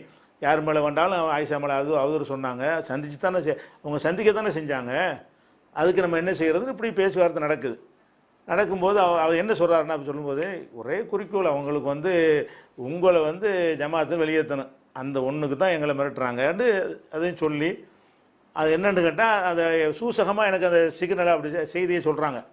இப்படி சொல்லி அதான் என்னத்துக்கு மிரட்டுறாங்கன்னு கேட்டால் இந்த போலீஸில் வைக்கணும் அப்படின்னு சொல்லுவதெல்லாம் காரணம் என்னென்னு கேட்டால் அவங்களுக்கு எங்களை அவமானப்படுத்துறதுங்கிறது கிடையாது, எங்களை மிரட்டுறவங்க நோக்கம் கிடையாது. அவங்க நோக்கமெல்லாம் என்னென்னு கேட்டால் பிஜே வந்து இந்த மாதிரி வந்து அவர் நடவடிக்கை போலீஸ் கமிஷனரை கொடுத்து நீங்கள் நடவடிக்கை எடுக்கணும். ஆனால் இதுக்கெல்லாம் போலீஸ் கமிஷன் நடவடிக்கை எடுக்கவே முடியாது, அது ஒரு விஷயம். ஆனாலும் பிரபகண்டாப்படுத்தி ஒரு அசிங்கப்படுத்துகிற வேலையை வந்து செய்ய முடியும். அப்போ இப்படி மிரட்டணுன்னு அவங்க ரொம்ப மறண்டு போய் இப்படி சொல்கிறாங்கன்னு நான் யோசிச்சுக்கிட்டே இருக்கிறேன். இப்போ இது மாதிரி பண்ணி விட்டாங்கன்னா அசிங்கமாக போயிடுமே, இவங்களை போட்டு மிரட்டுறாங்களே, இவங்களும் அதை ஃபேஸ் பண்ண தெரியாமல் தடுமாறுறாங்களே என்று எனக்கு ஒரு குழப்பத்தில் நினைஞ்சேன்னு கேட்டால் சரின்னு சொல்லி நான் அது இந்த முதல் ஒரு அறிவு போட்டேன், மேலாண்மை குழு விசாரணை வைங்கன்னு சொல்லி. சரியா முகநூலில் இருக்கும்போது நீங்கள் விசாரிங்கன்னு சொன்னேன். விசாரிங்கன்னா இது தான் வந்திருக்கு ரிசல்ட்டு. விசாரித்தாங்கன்னு சொன்னால் எல்லாரையும் கூப்பிடுவாங்க, எல்லாரையும் கூப்பிடுவாங்க, ஒருத்தரையும் கூப்பிடுவாங்க, அதை மறுத்துட போகிறாங்க. இதுதான் நடக்கும். அடுத்த நாள் 2 நாள் கழிச்சு என்ன செய்கிறேன்னு கேட்டால் அப்போ தான் யோசிக்கிறேன், இது வந்து இவங்க இப்படி போகிறாங்க, அவங்கள மிரட்டிக்கிட்டே இருந்தால் என்கிட்ட வந்து முறையிட்டே இருப்பாங்க, மிரட்டுறான்கிட்ட சொல்லுவாங்க. இது வந்து நம்ம ஒரு ஒரு ஒரு காரணத்தோடு நம்ம ராஜினாமா பண்ணி விட்ருவோம். அடுத்த மாதம் போகிறதா இருக்கிற, இந்த மாதம் போயிடும், பெருநாள் கழித்து போகிறதா இருந்தோம்ல, பெருநாள் வரைக்கும் தான் நம்ம பொறுப்பு சுமக்கிறதா இருக்கிறோம். மைசூரில் அறிவித்தது. அதனால் அது மாதிரி ராஜினாமா பண்ணிட்டா இப்படி பிரச்சனை இருக்கான்னு சொல்லிட்டு தான் நான் விலகல்ங்கிற ஒரு அறிவிப்பு போட்டேன். தலைவர் நான் மட்டும் போடலை, தன்னிச்சையாக மன உளைச்சலாக இருக்குது இப்படி சொல்லி நிர்வாகிகள்கிட்ட சக நிர்வாகிகள்கிட்ட சொல்லி மேலாண்மைக்குள்ள சொல்லி அஃபீஷியல் ஃபேஸ்புக்கில் வந்து என்ன செஞ்சு தலைமையின் அஃபீஷியல் ஃபேஸ்புக்கில் அந்த அறிவிப்பு போடப்பட்டுச்சு. நான் வந்து ராஜினாமா செய்கிறேன் செஞ்சுட்டு நான் அதோட எல்லாத்தையும் முடிச்சுட்டு வந்துட்டேன், ராஜினாமா கொடுத்ததோடு வந்துட்டேன். அப்போ அதை அவங்க பார்க்கல, யார் அந்த குடும்பத்தார் பார்க்கல. அடுத்து ஒரு கடையில் வந்து சந்திக்க வர்றாங்க. சந்திக்க வரும்போது இது என்னங்க மிரட்டிக்கிட்டு இருக்காங்க, என்ன அதுக்கு ஏதாவது ஒன்று சொல்லுங்கள் அப்படின்னு கேட்கும்போது, இல்லைங்க நான் யோசித்து பார்த்தேன், உங்களை மிரட்டிக்கிட்டே இருக்கும்போது நீங்கள் என்னை வந்து மிரட்டிக்கிட்டே இருப்பீங்க, எதே சொல்லிகிட்டு இருப்பீங்க, இது ஒர்க் அவுட் ஆகாதுங்கிறதுனால நான் ரிசைன் பண்ணிட்டேன், இந்த மாதிரி அறிவு போடுறீங்க பார்க்கலையா அப்படின்னு சொல்லி ஃபேஸ்புக்கில் உள்ளதை எடுத்து காட்டிட்டேன், நீங்களே படிங்கன்னு சொல்லி. ஏன் முன்னாடி வச்சே படித்தாங்க, இப்போ மிரட்ட மாட்டாரு தான் வேலை முடிஞ்சுட்டு போயிட்டாங்க. அப்போ ராஜினாமான்னு கொடுத்ததோட அது அவங்க நோக்கம் அதாக தானே இருக்குது அப்படின்னு நினைத்து அடுத்த நாள் வர்றாரு. அடுத்த நாள் அந்த குடும்பத்தை சேர்ந்தவர் ராஜா முகமதுங்கிறவர் அடுத்து கடைக்கு வர்றாரு. வந்து என்ன செய்கிறாருன்னு கேட்டால், இல்லை இந்த ராஜினாமா என்ன அசிங்கப்பட்டு வெளியே போகணுன்னு ராஜினாமா பண்ணுறது அது விட மாட்டோம், நீங்கள் போலீஸில் கம்ப்ளைண்ட் கொடுக்காட்டி வெளியிட்டுருவோம், இது வந்து நாடகமாக இருக்குது, அவரை கேவலப்படுத்தி அசிங்கப்படுத்தி வெளியேற்றுறது தான் எங்கள் நோக்கம், கண்ணியமாக ராஜினாமா பண்ணுற மாதிரி போட்டால் நாங்கள் அடங்கிடுவோமா இப்படின்னு சொல்லி எங்களை மிரட்டுறாங்க, நீங்கள் போலீஸுக்கு போய் தான் ஆகணும், கமிஷனருக்கு கம்ப்ளைண்ட் கொடுத்து ஆகணும், இல்லைன்னா நீங்கள் அசிங்கப்படுவீங்க, இல்லைன்னா அவங்க ஜமாத்துலேருந்து என்ன செய்யணும் அப்படியான ஒரு நடவடிக்கை தான் அறிவிக்கணும், இந்த இதை தவிர வேறு இருந்தால் நாங்கள் எல்லாரையும் வெளியிடுவோம், குடும்பத்தில் உள்ள ஒவ்வொரு பெண்களுடைய ஆடியோவாக நாங்கள் வந்து வெளியிடுவோம், அதுவே தயாரிக்கிற ஒரு டெக்னாலஜி வச்சுருப்பாங்க போல இருக்குது, வெளியிடுவோம்னு சொல்லி அவங்க மிரட்டுறாங்க. அப்போ இப்படி வந்து அவர் சொல்கிறார், இப்படி சொல்கிறாங்களே என்ன செய்கிறதுன்னு சொல்லி. அடுத்த நாள் அது என்ன செய்கிறாருன்னு கேட்டால், நீங்கள் ராஜினாமான்னு அறிவிச்சிருக்கிறீங்க, அது எங்களுக்கு பத்தாது, அவரை இழிவுபடுத்தி அவமானப்படுத்தி வெளியேற்றினால்தான் உங்கள் ஆடியோவை நாங்கள் வெளியிட மாட்டோம், இல்லைன்னா உங்கள் குடும்பத்தாருடைய அவ்வளோ மானமும் சந்திச்சிருக்கும் அப்படின்னு சொல்லி அந்த மாதிரி ஒவ்வொருத்தரும் ஃபோன் பண்ணி அவங்க மிரட்டுவதாக சொல்கிறார்கள். அப்போ நான் என்னங்க செய்யணும், இல்லை அதான் அந்த மாதிரி போகாமல் இருக்காருன்னா நீங்கள் அடிப்படை உறுப்பினர் நீங்கிருங்க, இனிமேல் ஜமாத்துக்கு நான் வரமாட்டேன்னு சொல்லி அறிவிங்க, ஒருவேளை அதில் அவங்க வந்து அடங்கிடுவாங்கன்னு எனக்கு ஒரு அட்வைஸ் மாதிரி சொல்கிறாங்க. நான் சொல்கிறேன், நான் தான் தலைவருங்கிற பொறுப்பில் நான் இல்லை, நான் போய் இப்படி அறிவு போடுறது, ஃபேஸ்புக்கில் போய் நான் அறிவு போட முடியுமா, அந்த பாஸ்வேர்டு எல்லாத்தையும் கொடுத்தவங்க மாற்றிருப்பாங்க. எப்போ நான் பொறுப்பு விட்டு வந்துட்டேனோ அதில் ஒரு வார்த்தையை சேர்க்கறதுக்கோ நீக்கிறதுக்கோ அதிகாரம் என்கிட்ட இருக்காது. எங்கள் ஜமாத்து நிர்வாக முறைப்படி எதை ஒப்படைச்சாலும் ஒப்படைச்சிட்டு வந்துடுவோம் எல்லாத்தையுமே. அந்த அடிப்படையில் இருக்கும்போது நான் அதில் கரெக்ஷன் பண்ணி திருத்தி எனக்கு போட இயலாது, புதுசாகவும் நான் போட இயலாது, அடிப்படை அந்த மாதிரிலாம் போடுறது சரி வராதுங்கன்னு சொல்லி வேணா உயர்நிலை குழு கூடுவாங்க, கூடும்போது இதை இந்த மாதிரி மிரட்டுறாங்க, இந்த விஷயங்களை நான் சொல்லி அதுக்கு ஏற்றவா நீங்கள் அப்படி செய்கிறாதான் செஞ்சு உங்களுக்கு ஜமாத்துக்கு நன்மை என்றால் அப்படி செஞ்சுக்கிறங்கன்னு சொல்ல முடியும். இது மாதிரி எனக்கு செய்ய முடியாதுன்னு சொல்லி அனுப்பிட்டேன், சரின்ட்டு போயிட்டாங்க. அடுத்ததாக இந்த பேச்சுவார்த்தைக்கு பிறகு இரவு என்னுடைய கடைக்கு வருகிறார்கள். என்னுடைய கடைக்கு வந்து பேசுகிற பேச்சு இதற்கு முந்தி பேசிய பேச்சிலிருந்து ஒரு மாறுபட்ட துணியில் அவங்க பேசுகிறார்கள். என்ன மாறுபட்ட துணின்னு கேட்டால், நீங்கள் வந்து குற்றத்தை செஞ்சிட்டீங்க, எங்கள் குடும்பத்தில் உள்ள பெண் ஒத்துக்கொண்டார், இப்போ அண்ணன் தமார்கள்லாம் அதை உண்மை என்று சொல்லிவிட்டார்கள், அவர் கணவரும் உண்மை என்று சொல்லிவிட்டார், நாங்கள் எல்லோரையும் அழைத்து கொண்டு நாங்கள் வந்து கமிஷனருக்கு போகிறோம், இல்லை என்றால் எங்களால் வந்து அந்த மிரட்டலுக்கு ஈடு கொடுக்க இயலாது, இந்த மாதிரியான ஒரு துணியில் ஆரம்பிக்கிறார்கள். அவங்க மிரட்டலை மட்டும் சொல்லி கொண்டிருந்தவங்க இப்போ செய்தியவே மாற்றுறாங்க. அதான் அவங்க மிரட்டலுக்காக நாங்கள் சும்மா சொல்கிறோம் அப்படி சொன்னவங்க இப்போ மெய்யாகவே நாங்கள் சொல்கிறோங்கிற மாதிரி அதை வந்து உண்மை மாதிரி பேசுகிறாங்க என்கிட்ட. அப்போ நான் என்ன செய்கிறேன்னா, அது சொன்னாலும் பொய் தானுங்க, நான் சொல்லணும்லங்க, அதுக்கு ஒரு ஆதாரம் வேணும்ல, நான் தான் பேசுனேன்னா ஒருத்தர் சொன்னதை வச்சு மட்டும் முடிவெடுக்க இயலுமான்னு ஒரு ஆர்குமெண்ட் பண்ணுறேன். அதெல்லாம் அங்கே நாங்கள் ஏற்றுக்கிற தயாராக இல்லை. நாங்கள் வந்து அவங்கள அழைத்து கொண்டு போய் இந்த மாதிரி கமிஷனர் ஆஃபீஸில் விடுவதை தவிர எங்களுக்கு வழி இல்லை என்று ஒரு மிரட்டலை வைக்கிறார்கள். அப்போ நான் என்ன செய்கிறேன்னு கேட்டால், 2 வழி நமக்கு முன்னால் இருக்கிறது. என்ன வழின்னு சொன்னால், இவர்கள் சொன்னபடி நீ கமிஷனர் ஆஃபீஸுக்கு போய்க்க, இதை நான் சொல்லலாம். போனால் அது ப்ரூஃப்லாம் பண்ண முடியாது.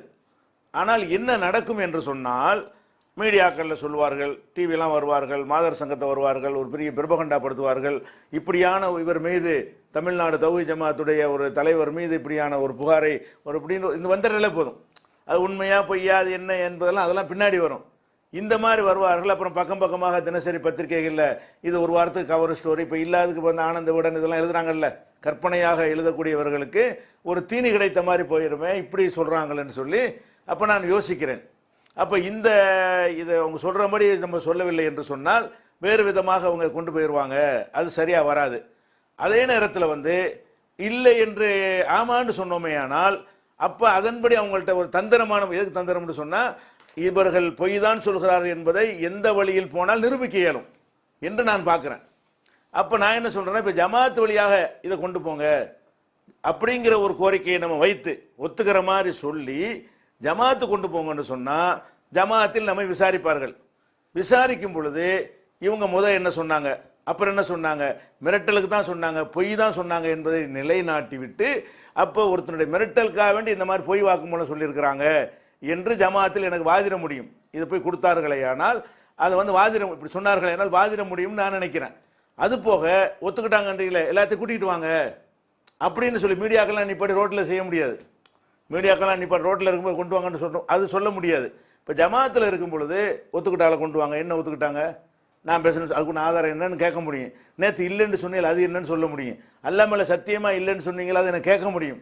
அப்போ எந்த மாதிரியான வழியில் இதை கையாண்டால் இதை முறியடிக்க முடியும்னு நான் யோசிக்கிறேன்.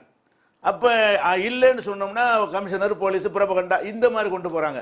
சரி, ஆமாம், என்ன செய்யணும் இப்படி வேட்டோம்னு சொன்னால், அப்போ நம்ம ஒரு இணக்கமான ஒரு நிலையில் அதை கொண்டு போனால் நிர்வாகத்தை தான் கொண்டு போவாங்க, ஜமாத்து தான் கொண்டு போவாங்க. அது ஜமாத்தில் விசாரிக்காமல் இருப்பாங்க, விசாரிச்சு நம்ம பதில் சொல்லாமையா இருப்போம், விளக்கம் கொடுக்காமையா இருப்போம். அப்போ இது வந்து இவங்க வேண்டும் என்று மிரட்டலுக்கு சொல்கிறார்கள் என்று நிரூபணமாயிரும். முரண்பட்டு சொல்றதுனாலையும் மிரட்டலுக்கு சொல்றதுனாலையும் அந்த சாட்சியம் எடுக்கப்படாத மார்க் அடிப்படையில் அந்த வழியை நம்ம தேர்ந்தெடுப்போம் என்று நினைத்து தான், சரி நான் ஒத்துக்கிறேன், என்ன செய்யணும், நீங்கள் இப்போ போலீஸ்லாம் போனால் நான் பொறுப்பில் இருக்கக்கூடாது, என்ன செய்யணும்னு சொல்லுங்கள் அப்படின்னு கேட்குறேன். நீங்கள் அடிப்படை நீங்கள் அப்படின்னு சொல்கிறாங்க. நான் எப்படிங்க நீங்கள், நான் இல்லை ராஜினாமா பண்ணிட்டு வந்துட்டேன், நான் எந்த அறிவிப்பு போட முடியும், அறிவிப்பு போடுங்க உடனே, நீங்கள் இன்னைக்கு ராத்திரிக்குள்ளே அப்படிலாம் டைம் போட்டு பேசுகிறார். முகநூலில் நான் ஒரு பெரிய குற்றத்தை செய்து விட்டேன் அப்படி போடணுமா, அதனால் பொறுப்பேற்று நான் அடிப்படை உறுப்பினரிலிருந்து விலகி விட்டேன்னு போடுங்கிறாங்க. அப்படிலாம் எனக்கு போட ரைட்டு கிடையாது, நான் தலைவர் கிடையாது. நான் தலைவராக இருக்கும்போது அதெல்லாம் போட முடியும். உயர்நிலைக்குழு அவங்க தான் அதை பண்ண முடியும். உயர்நிலைக்குழுவில் முறையிடுங்கன்னு நானே சொல்கிறேன். உயர்நிலைக்குழு போய் இதை சொல்லுங்க. அப்போ நான் சொல்கிறேன்ல, ஒத்துக்கிட்டேன், நீ நடவடிக்கை எடுங்கன்னு. இந்த விஷயத்தை ரெக்கார்டு பண்ணி கொண்டார்கள். நான் எதுக்கு ஒத்துக்கிட்டேன், இந்த ஒத்துக்கொண்டது வந்து ஜமாத்துக்கு வறுமையானால் அது முறையாக விசாரிப்பாங்க. விசாரிக்கும் போது அவங்களுக்கு ஜமாத்துக்கு தெரியும் ஏற்கனவே எங்களுக்கு மறுத்தது நான் சொல்லி இருக்கிறேன். அல்லாமல சத்தியம் பண்ணி இது பொய்யானது என்ற ஒரு சொன்னதை நான் சொல்லி இருக்கிறேன். கணவர் அவங்களோட வாழ்ந்து கொண்டிருக்கிறார் என்று அந்த ஆதாரத்தையும் காட்டி நான் சொல்லி இருக்கிறேன். அதை கேட்க முடியும். அதை டெக்னிக்கலாக அதில் என்ன, அது எப்படி பொய்யான விஷயம் என்பது எனக்கு நிரூபிக்க இயலுமே. அப்போ ஜமாத்துக்கு அவங்க கொண்டு போகட்டுமே, அது நல்லதாக இருக்குமே. இது வந்து ரொம்ப அசிங்கப்படுத்தி விட்டுருவாங்களே என்று சொல்லி அதை தவிர்ப்பதற்காக வேண்டி, அது இல்லை மறுத்தால் இந்த மாதிரி ஒரு அசிங்கம், என்னுடைய அசிங்கம் மட்டும் அதை நான் பார்க்கல. ஜமாத்துடைய அசிங்கமாக நான் பார்க்குறேன். இப்படி ஒன்று வந்து விட்டது என்று சொன்னால் எனக்கு அசிங்கம், ஜமாத்துக்கு அசிங்கம். ஒவ்வொரு பல சகோதரர்கள் இந்த இவங்களுடைய அறிவிப்பை செஞ்ச விதத்தை கண்டு நினைஞ்சாங்க, வெக்கி தலை குனிஞ்சாங்க. நான் நினைத்து ஜமாத் சரியான முறையில் விசாரித்து இது பொய் சொன்னார்கள் என்று அழகாக நிரூபித்து விடுவார்கள் என்று நான் நினைச்சேன். அப்போ கண்ணியம் காக்கப்படும் நினைச்சேன். ஆனால் ஜமாத்தில் உள்ளவர்களுடைய ஆலோசனையில் தான் இந்த வேலை நடக்குது என்பது எனக்கு பிறகு தெரிய வருது. ஒவ்வொரு ஸ்டெப்பையும் பார்க்கும் பொழுது அதுக்கு அதையே நம்பியிருக்கலாம்னு நான் இப்போ நினைக்கிறேன். நீ கமிஷனருக்கே போடான்னு சொல்லியிருக்கலாம் போல இருக்க. அதை தேர்ந்தெடுக்கிறத விட்டுட்டு இதை நம்ம தேர்ந்தெடுத்த தப்பாக போச்சேன்னு இப்போ நினைக்கிறேன். அப்போ அவங்கள்ட்ட நான் எதுக்கு ஒத்துக்கிட்டேன் என்று சொன்னால் இரு வழி என்கிட்ட இருக்கிறது. ஒன்று ஒத்துக்கொண்டோமையானால் அது முடிஞ்சு விட்டது. இன்னொன்று ஒத்துக்கொண்டால் ஒழுங்காக விசாரிக்கிற கொள்கை அடிப்படையில் ஒரு ஜமாத் இருக்கிறது, குர்ஆன் ஹதீஸ் அடிப்படையில் ஜமாத் இருக்குது, நியாயமாக விசாரிக்கிற ஜமாத் இருக்குது. இதனுடைய முழு டீட்டெயில்களும் ஏற்கனவே அறிந்து வைத்திருக்கிற ஒரு ஜமாத் இருக்கிறது. அதில் வந்து நம்ம கலந்து அவங்கள்ட்ட சொல்லியிருக்கிறோம் இதெல்லாம். அப்படிங்கிற ஒரு அடிப்படையில் நமக்கு ஒரு நெருக்கடி சிக்கல் வரும் பொழுது இப்படியான ஒரு நிலைப்பாடுகளை கையாண்டு ஒருவன் தன்னை தற்காத்து கொள்ளலாம் என்பது மார்க்கத்தில் உள்ளது. பொய் சொல்லலாமா சில நேரத்தில் சொல்லலாம், தன்னை தற்காத்துக் கொள்வதற்கு சொல்லலாம். இப்ராஹிம் அலைஹிஸ்ஸலாம் அவர்கள் தன்னுடைய மனைவியை சகோதரி என்று சொன்னார்கள். ஏன்? பெண்கள் அந்த அழகான பெண்ணா இருக்குன்னு ராஜா மன்னர் வந்து அபகரிக்க வர்றான். கணவர் என்று தெரிந்தால் கொண்டு விடுவான், சகோதரர் என்று தெரிந்தால் ஒன்றும் செய்ய மாட்டான் என்று ஒரு நடைமுறையை இப்ராஹிம் அலைஹிஸ்ஸலாம் அறிந்து வைத்துக்கொண்டு என்ன செய்கிறாங்க, இந்த பெண் யார், உன்னோட இருக்கிற பெண் யாருன்னு கேட்குறாங்க. அது என்னுடைய சகோதரி இல்லான மனைவி, சகோதரின்னு பொய்யா சொல்கிறாங்க. சொல்லிட்டு என்ன செய்கிறாங்கன்னா மனைவிட்டு போய் சொல்கிறாங்க, நான் வந்து சகோதரின்னு சொல்லிட்டேன். இந்த உலகத்தில் புகாரில் வரக்கூடிய ஹதீஸ், இந்த உலகத்தில் மூமின்னு சொல்லி நீனு நான் தான் இப்போ இருக்கிறோம், இவன் என்னை கொண்டு விட்டான்னு சொன்னால் அல்லாஹ் வணங்குறதுக்கு யாருமே இருக்க மாட்டாங்க. அதனால நான் சகோதரின்னு சொன்னேன்ல, நீனு அதையே மெய்ப்பிடித்து விடு, என்னை பொய்யனாக்கி விடாத, புருஷன் சொல்லிவிடாத. ஆமாம் சகோதரன் தான் நீனு சொல்லிவிடு, உன்னை விசாரித்தார்களே ஆனால் நீயும் சொல்லிவிடு. தானும் பொய் சொல்லிவிட்டு அவங்களையும் மனைவியும் பொய் சொல்கிறாங்க, என்னையும் பொய்யனாக்கிறாதேங்கிறாங்க. எதுக்கு இதை செஞ்சாங்க? அவங்க வந்து மனைவியை சகோதரி சொல்ல முடியுமா, மனைவி சகோதரி ஆக முடியுமா?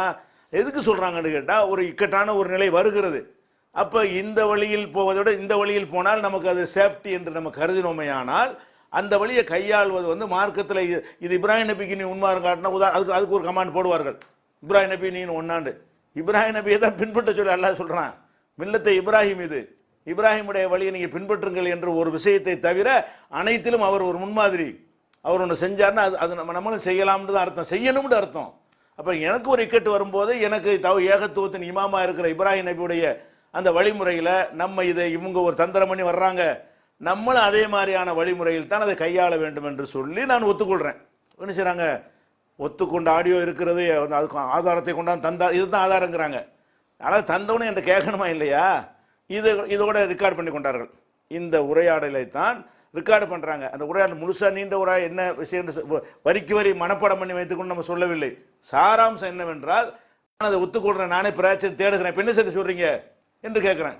ஒத்துக்கிட்டா அப்புறம் பிராய்ச்சித்தம் தேடுறேங்கிற, அப்புறம் என்ன, அப்புறம் முடிஞ்சிருக்கு, வேலை முடிஞ்சிருச்சே அப்படிங்கிறாங்க. யார்கிட்ட ஒத்துக்கிட்டேன், எதுக்கு ஒத்துக்கிட்டேன், பின்னணி என்ன, ஒருத்தன் கத்தியால் மிரட்டிக்கிட்டு அல்லா இல்லைன்னு சொல்கிறான், அதை மட்டும் பிடிச்சிட்டு பேச முடியுமா? பின்னாடி மிரட்டான கபடினான்னு கேட்க வேணாமா?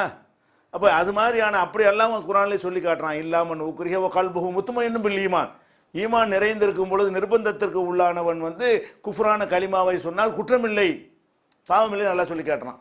இந்த ஒரு எண்ணத்திலும் மார்க்கத்தில் இதெல்லாம் ஒரு உலகத்தில் வாழும் பொழுது, அதாவது தந்திரம் இதெல்லாம் எதுக்கு பண்ணக்கூடாது, அடுத்தவனை கெடுக்கிறதுக்கு பண்ணக்கூடாது, ஒருத்தனுடைய சொத்தை நம்ம அபகரிக்கிறதுக்கு பண்ணக்கூடாது, ஒருத்தன் மீது பழி சுமத்துவதற்கு பண்ணக்கூடாது. என் மீது பழி வறுமையானால் தப்பிக்கிறதுக்கு ஏதாவது தந்திரம் செய்ய முடியும் என்றால் செய்யலாம். அல்லாஹ் குர்ஆனில் கூட இந்த மக்காவில் ஹிஜ்ரத்து செய்யாமல் இருந்தாங்கள்ல அந்த மக்கள், ஹிஜ்ரத்தை கடமையாக்கிட்டான்.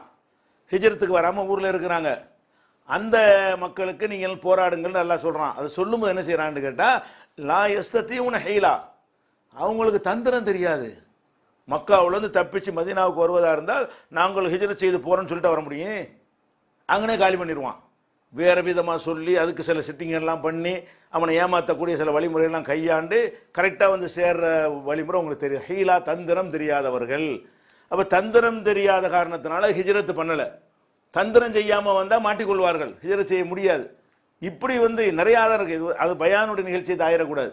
அது கேட்டாங்கன்னா அது ஒரு தனி தலைப்பாக பேசுகிற அளவுக்கு ஆதாரம் இருக்கிறது. அப்போ நான் என்ன நினைக்கிறேன்னா, இப்ராஹிம் நபியுடைய வழிமுறை மார்க்கத்தில் பொது இது ஆதாரம் சொல்லாமல் அறிந்திருக்கிற விஷயம் தானே. ஒவ்வொரு மனுஷனை தன்னை தற்காத்துக் கொள்வதற்கு இதை செய்யத்தானே செய்வான். அடுத்தவனை ஏமாத்துறதுக்கு மோசடி பண்ணுறதுக்கு போய் சொல்லத்தானே எல்லாரும் யோசிப்பான். அப்படிங்கிறதுக்காக நான் என்ன செஞ்சேன்னா, இந்த வழியை ஒத்துக்கிற மிரட்டுறாங்க, அந்த ஒத்துக்கொள்வதை உங்களுடைய மிரட்டலில் தப்பிக்கும் விதமாக ஒத்துக்கொள்வது எப்படி என்பதற்குத்தான் நான் என்ன செஞ்சேன், அந்த பக்கம் போகாமல் ஓகே ஆமான்னு சொல்லிவிட்டேன். சரியா? இதை ஒரு கொண்டாந்து வச்சு ஆதாரமாக வைத்து கலீல் ரசூல்கிட்ட என்ன செய்கிறாங்க, ஒப்படைக்கிறாங்க. எங்கே வந்து ஒப்படைக்கிறாங்கன்னா, தலைமையில் வந்து புகார் சொல்லணும் இந்த ராஜா முகமது, இது பெரிய ஆதாரம் இருக்குது, பெரிய ஆதாரம் சிக்கிருச்சிங்கன்னு என்ன செய்கிறாரு, இந்த ஆதாரத்தை கொண்டு வந்து தலைமையில் புகார் கொடுக்க வர்றாரு. தலைமையில் புகார் கொடுக்குறாருந்தா நான் தலைவர் ராஜினாமா, தலைவருக்கு அடுத்தவர் யார், துணைத் தலைவர், அவர்கிட்ட கொடுக்கணும். இல்லைன்னா பொதுச் செயலாளர் சையத் பிராயன்ட்ட கொடுக்கணும். இல்லை அது அந்த யார் அலுவலகத்தில் நிர்வாகிகள் இருக்காங்களோ அவங்கள்ட்ட கொடுக்கணும். கலீல் ரசூல் நிர்வாகி கிடையாது, எந்த ஒரு நிர்வாக பொறுப்பும் அவர் கிடையாது. மேலாண்மைகள் இந்த பஞ்சாயத்து வரும்போது கூடுவாங்கள்ல, அந்த உயர்நிலை குழுவில் வேண்டாம், அவர் ஒரு ஆளாக வந்து உட்கார முடியுமே தவிர நிர்வாக முடிவுகள் எடுக்கிறதுக்கோ ஒரு புகாரை பெற்றுக்கொண்டு நடவடிக்கை எடுப்பதற்கோ அவர் அதிகாரம் படைத்தவர் கிடையாது.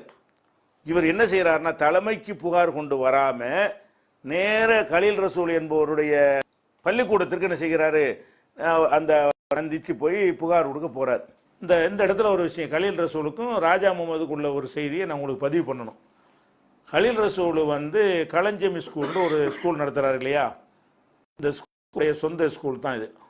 நம்ம ஜமாத்தில் வந்து மேலாண்மை இதில் எல்லாம் இருக்கிறவங்க வந்து யார்கிட்டையும் ஷேர் வாங்க இயலாது, அவங்களுடைய தனிப்பட்ட நண்பர்கள்ட்ட தான் வாங்கலாமே தவிர ஜமாத் ரீதியான தொடர்புகள்கிட்ட யார்ட்டையும் பங்கு வாங்கக்கூடாது. இப்போ நானே ஒரு ஸ்கூல் மாதிரி நடத்துகிறேன்னு சொன்னால் ஜமாத் ரீதியான ஆளுக்கு இருப்பாங்கல்ல, தலைவர் மாவட்டங்கள், அவங்கள்ட்டெல்லாம் அந்த மாதிரியான ஆள்கிட்ட வாங்கக்கூடாது.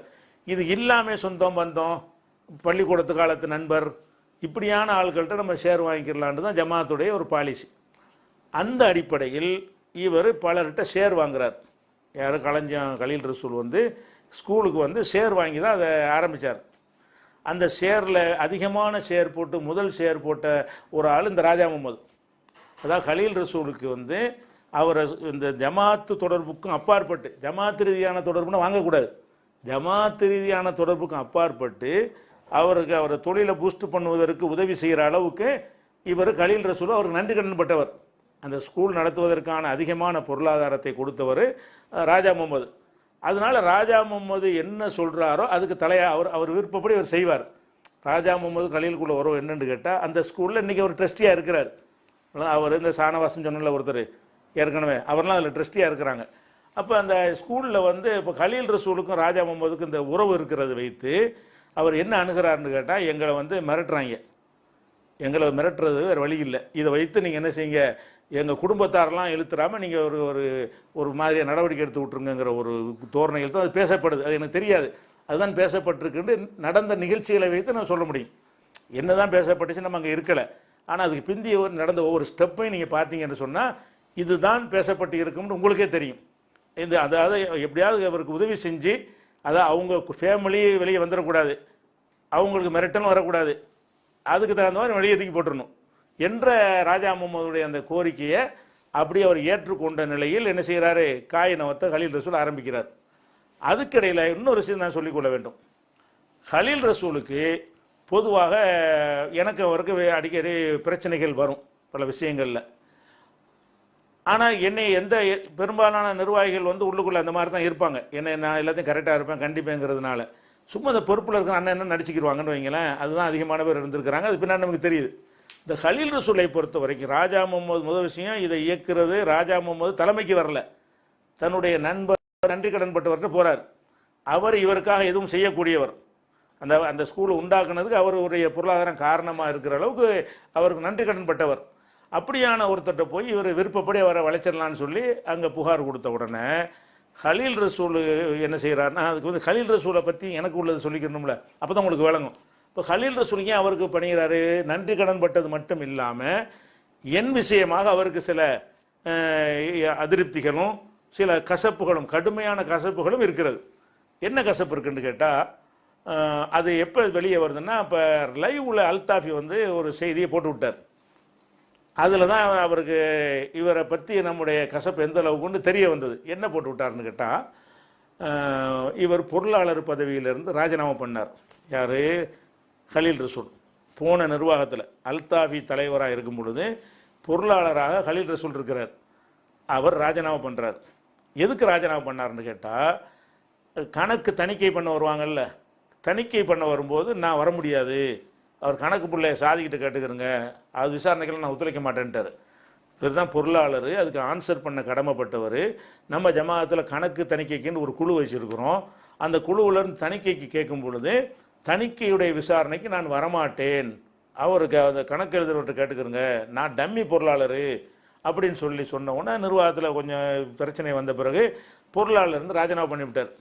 இந்த ராஜினாமா பண்ண உடனே யூசுஃபும் அல்தாஃபியும் என்கிட்ட வர்றாங்க கடைக்கு. இவர் ராஜினாமா பண்ண பிறகு என்ன செய்யலாம், பொருளாளருங்கிறது 3வது போஸ்ட்டில், அதனால் தேவைன்னு அப்படித்தான் நான் ஆலோசனை கூட ஜமாத்துக்கு சொல்லியிருக்கிறேன், போக மாட்டேன் எதுக்குமே. அவங்களா தேடி வந்து இதுக்கு ஏதாவது யோசனை இருக்கான்னு கேட்டால் மட்டும்தான் அல்தாஃபி தலைவராக இருக்கும்போது நான் யோசனை சொல்லியிருக்கிறேன். அவங்க ஆஃபீஸ் கூட போக மாட்டேன்.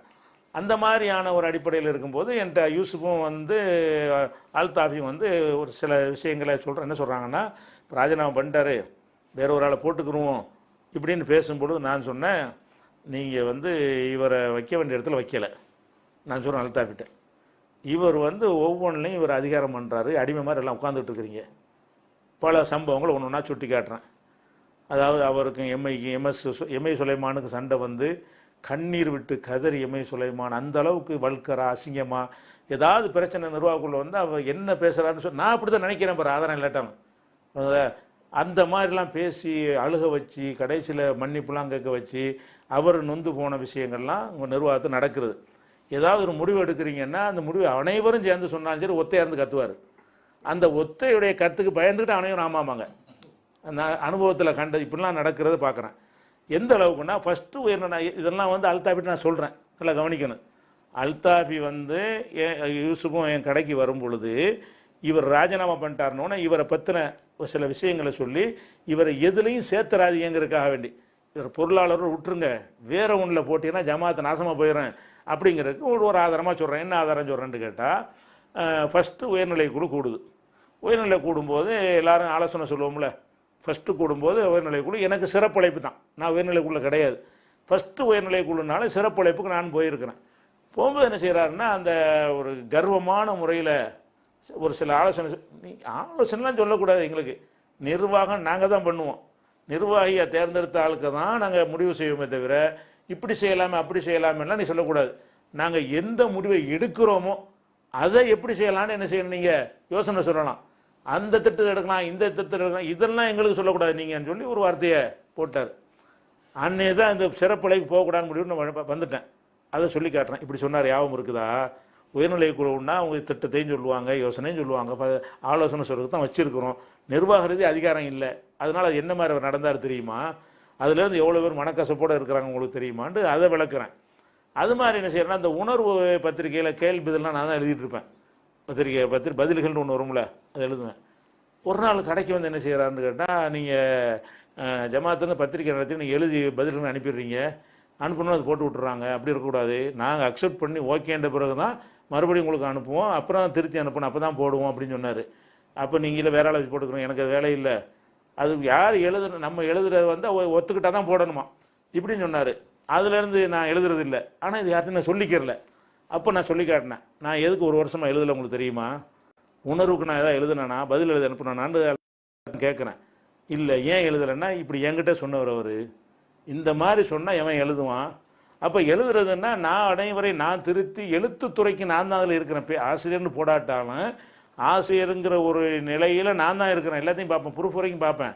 இப்போ எனக்கு இவர் எங்கேயும் வரமாட்டேன், என்றைக்கா தலையை காட்டக்கூடிய ஒருத்தர் வந்துக்கிட்டு இதை நீ நாங்கள் செக் பண்ண பிறகு தான் நீ போடணும்னு சொன்னார்னு சொன்னால், நீனே போட்டுப்போ, நீ செக் பண்ணுறால நீ போட்டுடலாமே, நான் எதுக்கு இடையில, நீனே ப்ரூஃப் பாரு, நீனே எல்லாம் பாரு, எனக்கு எதுக்கு இப்போ அனுப்புறீங்கன்னு சொல்லி அன்னையிலேருந்து நான் அனுப்புறல உங்களுக்கு தெரியுமா. இப்படியான ஒரு ஆளாக அவர் இருக்கிறாரு. அவர் தனக்குன்னு ஒரு தனி ரூலை வச்சுருக்கிறாரு. பெண்கள் மார்ச் ஆரம்பிக்கிறேன்னு சொன்னார், அதை போய் மறுத்தோம். அதுக்கப்புறம் இந்த கோயிலுக்கு அந்த ஆண்களுக்கு வச்சு பெண்களுக்கு பாடம் நடத்துகிறாரு. இதெல்லாம் நம்ம ஜமாத்தை பெருசாக பாதிக்குது. அவர் எதிர்த்து ஏதாவது யாராவது கேட்க முடியுதா? அப்படியான ஒரு நிர்வாகம் பண்ணுற ஒரு மனுஷனுக்கு பயந்துக்கிட்டு 50 பேர் என்ன செய்கிறீங்க, தலையாட்டுற ஒரு நிலையில் போய்கிட்டு, இந்த ராஜினாமா வாய்ப்பை நல்லா பயன்படுத்திக்கிறங்க, அதோட ஓச்சு விட்ருங்க, வேறு எதுலையும் கொடுத்துடாதேன்னு நான் சொன்னேன். யார்கிட்ட அல்தாஃபி யூசுஃப்ட்ட சொன்னேன். இதை லைவில் போட்டு விட்டார். யார் அல்தாஃபி பிரிஞ்சு போன பிறகு. இது எப்போது சொன்னது. இது என்ன செய்கிறாருன்னா லைவில் பேசினார்ல ஜமாத்துக்கு எதிராக வெளியே போய் ஜமாத்துக்கு எதிராக அல்தாஃபி பேசும்போது இந்த கலீல் ரசூல் தெரியாதா, நீங்கள் தானே அண்ணன் எங்கிட்ட சொன்னீங்கல்ல போனீங்கல்லன்ட்டு இப்படி என்னை நோக்கி பேசுகிற மாதிரி அதை போட்டு விட்டார். அப்போ அந்த நம்மளை பற்றி இப்படிலாம் சொல்லியிருக்கிறானே அல்தாஃபி. இவருக்கு வந்தது அந்த கடுப்புடைய வேகம் என்னன்னு கேட்டால், நம்மளை பற்றி அல்தாஃபிட்ட வந்து இந்த நான் சொன்ன எல்லாமே உண்மை, அதில் எதுவும் பொய் கிடையாது. ஆனால் அவரை பரப்புறதுக்கு நான் சொல்லலை, ஏன்னா அது பரப்பிட்டார். அவர் பரப்புன விஷயத்தை உடனே இவர் என்ன செய்கிறாருன்னு கேட்டால், அதுக்குள்ளே இந்த மாதிரி ஒரு கசப்புணர்வு இது அதிகரித்து அவருக்கு ஒன்று இருந்து எந்த மனுஷனுக்கு இருக்கும்ல, இது ஒரு விஷயம். அடுத்து என்ன செய்கிறதுன்னு கேட்டால், அல்தாஃபி பற்றி இந்த பொதுக்குழுவில் பேசுனாங்கல்ல, பேசின உடனே ஒரு கடிதம் ஒன்று போட்டார் அல்தாஃபி. அப்போ தான் அந்த கலீலுக்கு எனக்கும் உள்ள பிரச்சனை உங்களுக்கு வழங்க, அதுக்காக சொல்ல வரேன். பெரிய கடிதம் 32 பக்கமாக இன்னும் ஒரு பெரிய கடிதம் போட்டார். அந்த கடிதம் போட்ட உடனே அதில் கடுமையான முறையில் எல்லா நிர்வாகிகளையும் இவரோட நான் பயணித்தேன், எல்லாருமே இந்த மாதிரி நடிச்சிருக்கிறாங்க, அந்த மாதிரி ஒரு கருத்துப்பட எழுதியிருந்தார்.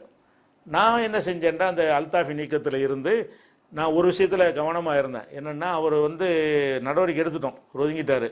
எந்த ஒரு மனுஷனாக இருந்தாலும் திடீர்னு ஏதாவது ஜமாத்துக்கு எதிராக அதை பேசுனாங்கன்னு சொன்னால் நீங்கள் பதில் சொல்ல, அவர் பதில் சொல்ல, இப்படி போய்கிட்டே இருக்கும். அதுக்கு விட வேணாம், நடவடிக்கை சாப்பிட்டா வச்சுக்கிறங்க, அவரோட நல்லுறவை வச்சுக்கிறங்க அப்படின்னு சொல்லிட்டு நான் வந்து நிர்வாகத்தின் அனுமதியோடு நான் அவர்கிட்ட ஃபோனில் பேசிகிட்டு இருப்பேன். எப்பவும் அல்தாஃபியோட தொடர்ந்து பேசிகிட்டு இருப்பேன்.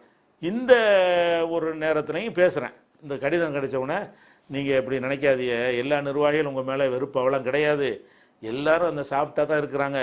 உங்களுக்கே தெரியும்ல, ஒரு ஆள் இருக்கார்ல கலீல் ரசூல், அந்த ஆள் சேர்ந்து கத்துனா அப்படி ஆமாண்டுருவாங்க. அதனால சில விஷயங்கள் வந்து அவர் சொல்கிறபடி எடுக்கிற மாதிரி தள்ளப்பட்டாங்க. ஏன்னா நீங்கள் தான் அன்றைக்கி நான் சொன்ன யோசனையை கேட்கல, அன்றைக்கி நீங்கள் கழட்டி விட்டுருந்தீங்கன்னு சொன்னால், அவர் நிர்வாகத்தில் இல்லாமல் இருந்தார்னா உங்கள் விஷயம் இப்படி ஆகிருக்காது. அவர் மட்டும் நிர்வாகத்தில் இல்லைன்னு சொன்னால் உங்கள் விஷயம் இப்படி ஆகிருக்காது. அந்த ஒரு ஆள் சொல்கிறது தானே கேட்குற மாதிரி எல்லாம் நீங்கள் பயிற்சி கொடுத்துட்டு வந்திருக்கிறீங்க. அப்படி கத்தணும்னு இங்கே கத்துனாருன்னா 7 வீட்டு தாண்டி கேட்கும். ஒரு ரவுடி கத்துற மாதிரி கத்துவார், தரப்பட ரேஞ்சுக்கு பேசுவார். என்ன நான் அப்படி தான் சொல்லுவேன் பாரு, ஆதாரம் இல்லடான்னு சொல்லுவேன் பாரு. எதுவுமே சொன்னது தான். இப்படி பேசக்கூடிய ஒரு ஆள், அதனால தாங்க எல்லாம் வருதுன்னு நான் சொன்னோம்ல, அதையும் போட்டு விட்டார் லைவில். யார்? அல்தாஃபி. இவரை பற்றி நான் சொன்ன விஷயத்த இந்த மாதிரி தான் அந்த அளை பற்றி என்கிட்ட சொன்னிய அப்படின்னு போட்டேன். சொன்னதில் நெசந்த நான் மறுக்கலாம், இல்லை இது வரைக்கும் மறுக்கலை, அப்போவும் மறுக்கலை. அப்போ ஆனால் நான் பரப்புறதுக்கு சொல்லலை. என்ன மேட்டர்னா, இது நான் பரப்புறதுக்கு சொல்லலை, அவர் புரிஞ்சுக்கிறதுக்காக ஒரு நல்லிணக்கத்துக்காக நான் சொன்னேன். அவரை எதிரியாக்கி விட்டு தாவா பண்ணாமல் அவருக்கு பதில் சொல்கிறது, இதுலேயேவா போய்கிட்டு இருக்கிற லைஃபு. அவர் வாட்டு தாவா பண்ணிட்டு தான் ஒரு வேலையும் இல்லாமல் போகும்போதுங்கிறதுக்காக வேண்டி, இல்லாட்டி அந்த பஞ்சாயத்து அன்னைக்கே வந்திருக்கேன். நான் மீடியேட்டராக இல்லைன்னா நீக்கின மறுநாளே பஞ்சாயத்தாகி போயிருக்கேன். நான் அது நடுவில் உட்காந்து ஜமாத்து தாவா பண்ணி நின்றக்கூடாது, வேறு மாதிரி போயிடும். இதுக்கு பதில் அதுக்கு பதில்னு தான் தொடரும். இது கண்டிப்பாக அதை விடாமல் என்ன செய்யணுமோ அம்புட்டும் செய்யணுங்கிற அடிப்படையில் தான் நான் பேசினேன். அப்போ நான் சொன்ன இந்த விஷயத்தை நீங்கள் எல்லாரும் அப்படி எல்லாம் நல்ல எண்ணம் வச்சுருக்குறாங்க. யூசுஃபுல இருந்து ஒருத்தர் பேரை சொல்லி அவங்களாம் அவங்க மேலே ரொம்ப பிரியம் உள்ள ஆளுக்கு, யாரையும் நீங்கள் வெறுத்துறாதீங்கலாம் நான் அவர்கிட்ட சொன்னேன். நீங்கள் சொன்னீங்களா? நீங்கள் சொன்னீங்க. அப்போ இதை வந்து அவர் லைவில் சொல்லிட்டார். அவர் எந்த நோக்கம் சொன்னால் தெரியல, லைவில் சொன்னால் இவருக்கு தெரியுமில்ல எல்லாருக்கும். உங்களை பற்றி ரொம்ப டேஞ்சராக இவன் வந்து அல்தாஃபிட்ட சொல்லியிருக்கிறான் பாருங்கள், எத்தனை பேர்கிட்ட சொல்லியிருப்பான்னு மனுஷனுக்கு வரத்தானே செய்யும். இதெல்லாம் அவருக்கு ஒரு பெரிய ஒரு ஊண்டிங்காகவே இருக்கிறது. அதில் வந்து ரொம்ப கடுமையான விஷயம் என்னென்னு கேட்டால், அந்த கடைசியாக நடந்த கிறிஸ்துவ விவாதம் இருக்குல்ல, அந்த கிறிஸ்துவ விவாதம், அந்த விவாதத்தில் வந்து பல மசோரா பண்ணி இந்த மாதிரி தான் பேசணும்னு எல்லாம் கிளாஸ் நடத்தி அனுப்பி வேறு மாதிரியான தேவையில்லாமல் வார்த்தைகளை விமர்சித்து அவங்க எதுவும் கூட குறை சொல்கிறதுக்கு வழிவகுத்துறாதுன்னெலாம் சொல்லி அனுப்பும்போது, இவர் அந்த விவாதத்தில் போய் பயன்படுத்தின வார்த்தைக்காக வேண்டி அவன் ரசூல்லாவை கண்ணா பின்னாண்டு ரொம்ப கேவலமாக திட்டுற மாதிரி அந்த விவாதம் அமைஞ்சு போச்சு. அதை வெளியிடக்கூட முடியலை, அந்தளவுக்கு அந்த இவங்க ஜமாத்தில் வெளியிடலை அந்த விவாதத்தையே. அப்போ அந்த பிரேக்கில் வரும்போது நான் சொல்கிறேன், பிரேக்கில் வந்து நான் வேறு இடத்துல இருந்து பார்த்துக்கிட்டு இருக்கிறேன், நீங்கள் செஞ்ச அணுகுமுறை சரியில்லை, விவாத அணுகுமுறை தப்பு, நீங்கள் விவாதத்து கொள்கை ரீதியாக அதை தாண்டி நீங்கள் பேசியிருக்கக்கூடாது, விவாதத்திலே போயிருந்தால் வருமா? சரி, அவன் என்ன செய்யலாம் கேட்குறானுக்கு பதிலாவது சொன்னீங்களா? சரி, பதில் சொல்ல திராணி இருந்தால் நீங்கள் செய்யணும். அவன் கேட்குறான், ரசூல்லா பற்றி இழிவுபடுத்துகிற அளவுக்கு கடுமையான வார்த்தைகள்லாம் போடுறான், ரத்தம் கொதிக்கிற மாதிரி இருக்குது. அதை கேட்டுக்கிட்டு தான் வந்தீங்களே தவிர நீங்கள் என்ன செய்யலை, ஆன்சரும் பண்ணலை. அவனை தூண்டினது உங்களுடைய வார்த்தைகள் தான் தூண்டி விட்டுருக்குது, நல்ல முறை இல்லைன்னு சொல்லிட்டு பிரேக்கில் சொல்கிறேன்.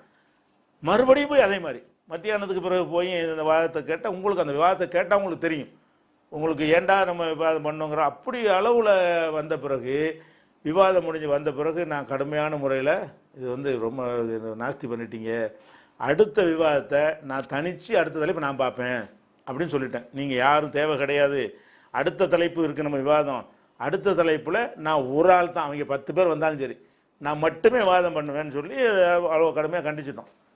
இது நம்ம விவாத புலின்னு நம்ம இருந்திருக்கிறோம், நமக்கு என்னன்னு சொல்லி அதுக்கு ஏதோ மனசுக்கு வர்த்தனை செய்யும்.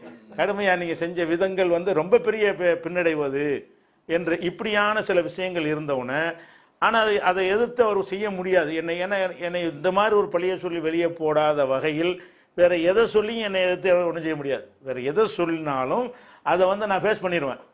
இதை ஃபேஸ் பண்ண முடியாது நானே சொல்லியிருக்கிறேன் அவங்கள்ட்டே சொல்லியிருக்கிறேன். இந்த மாதிரி பொம்பளை நிப்பாட்டினாங்கன்னா ஒன்றும் பேச இயலாதுங்க, எனக்கு அந்த இது வராது, நான் அப்படி ஒடுங்கி போயிடுவேன், அதோட எனக்கு தாங்காதுன்னு சொல்லியிருக்கேன்ல முன்னாடியே.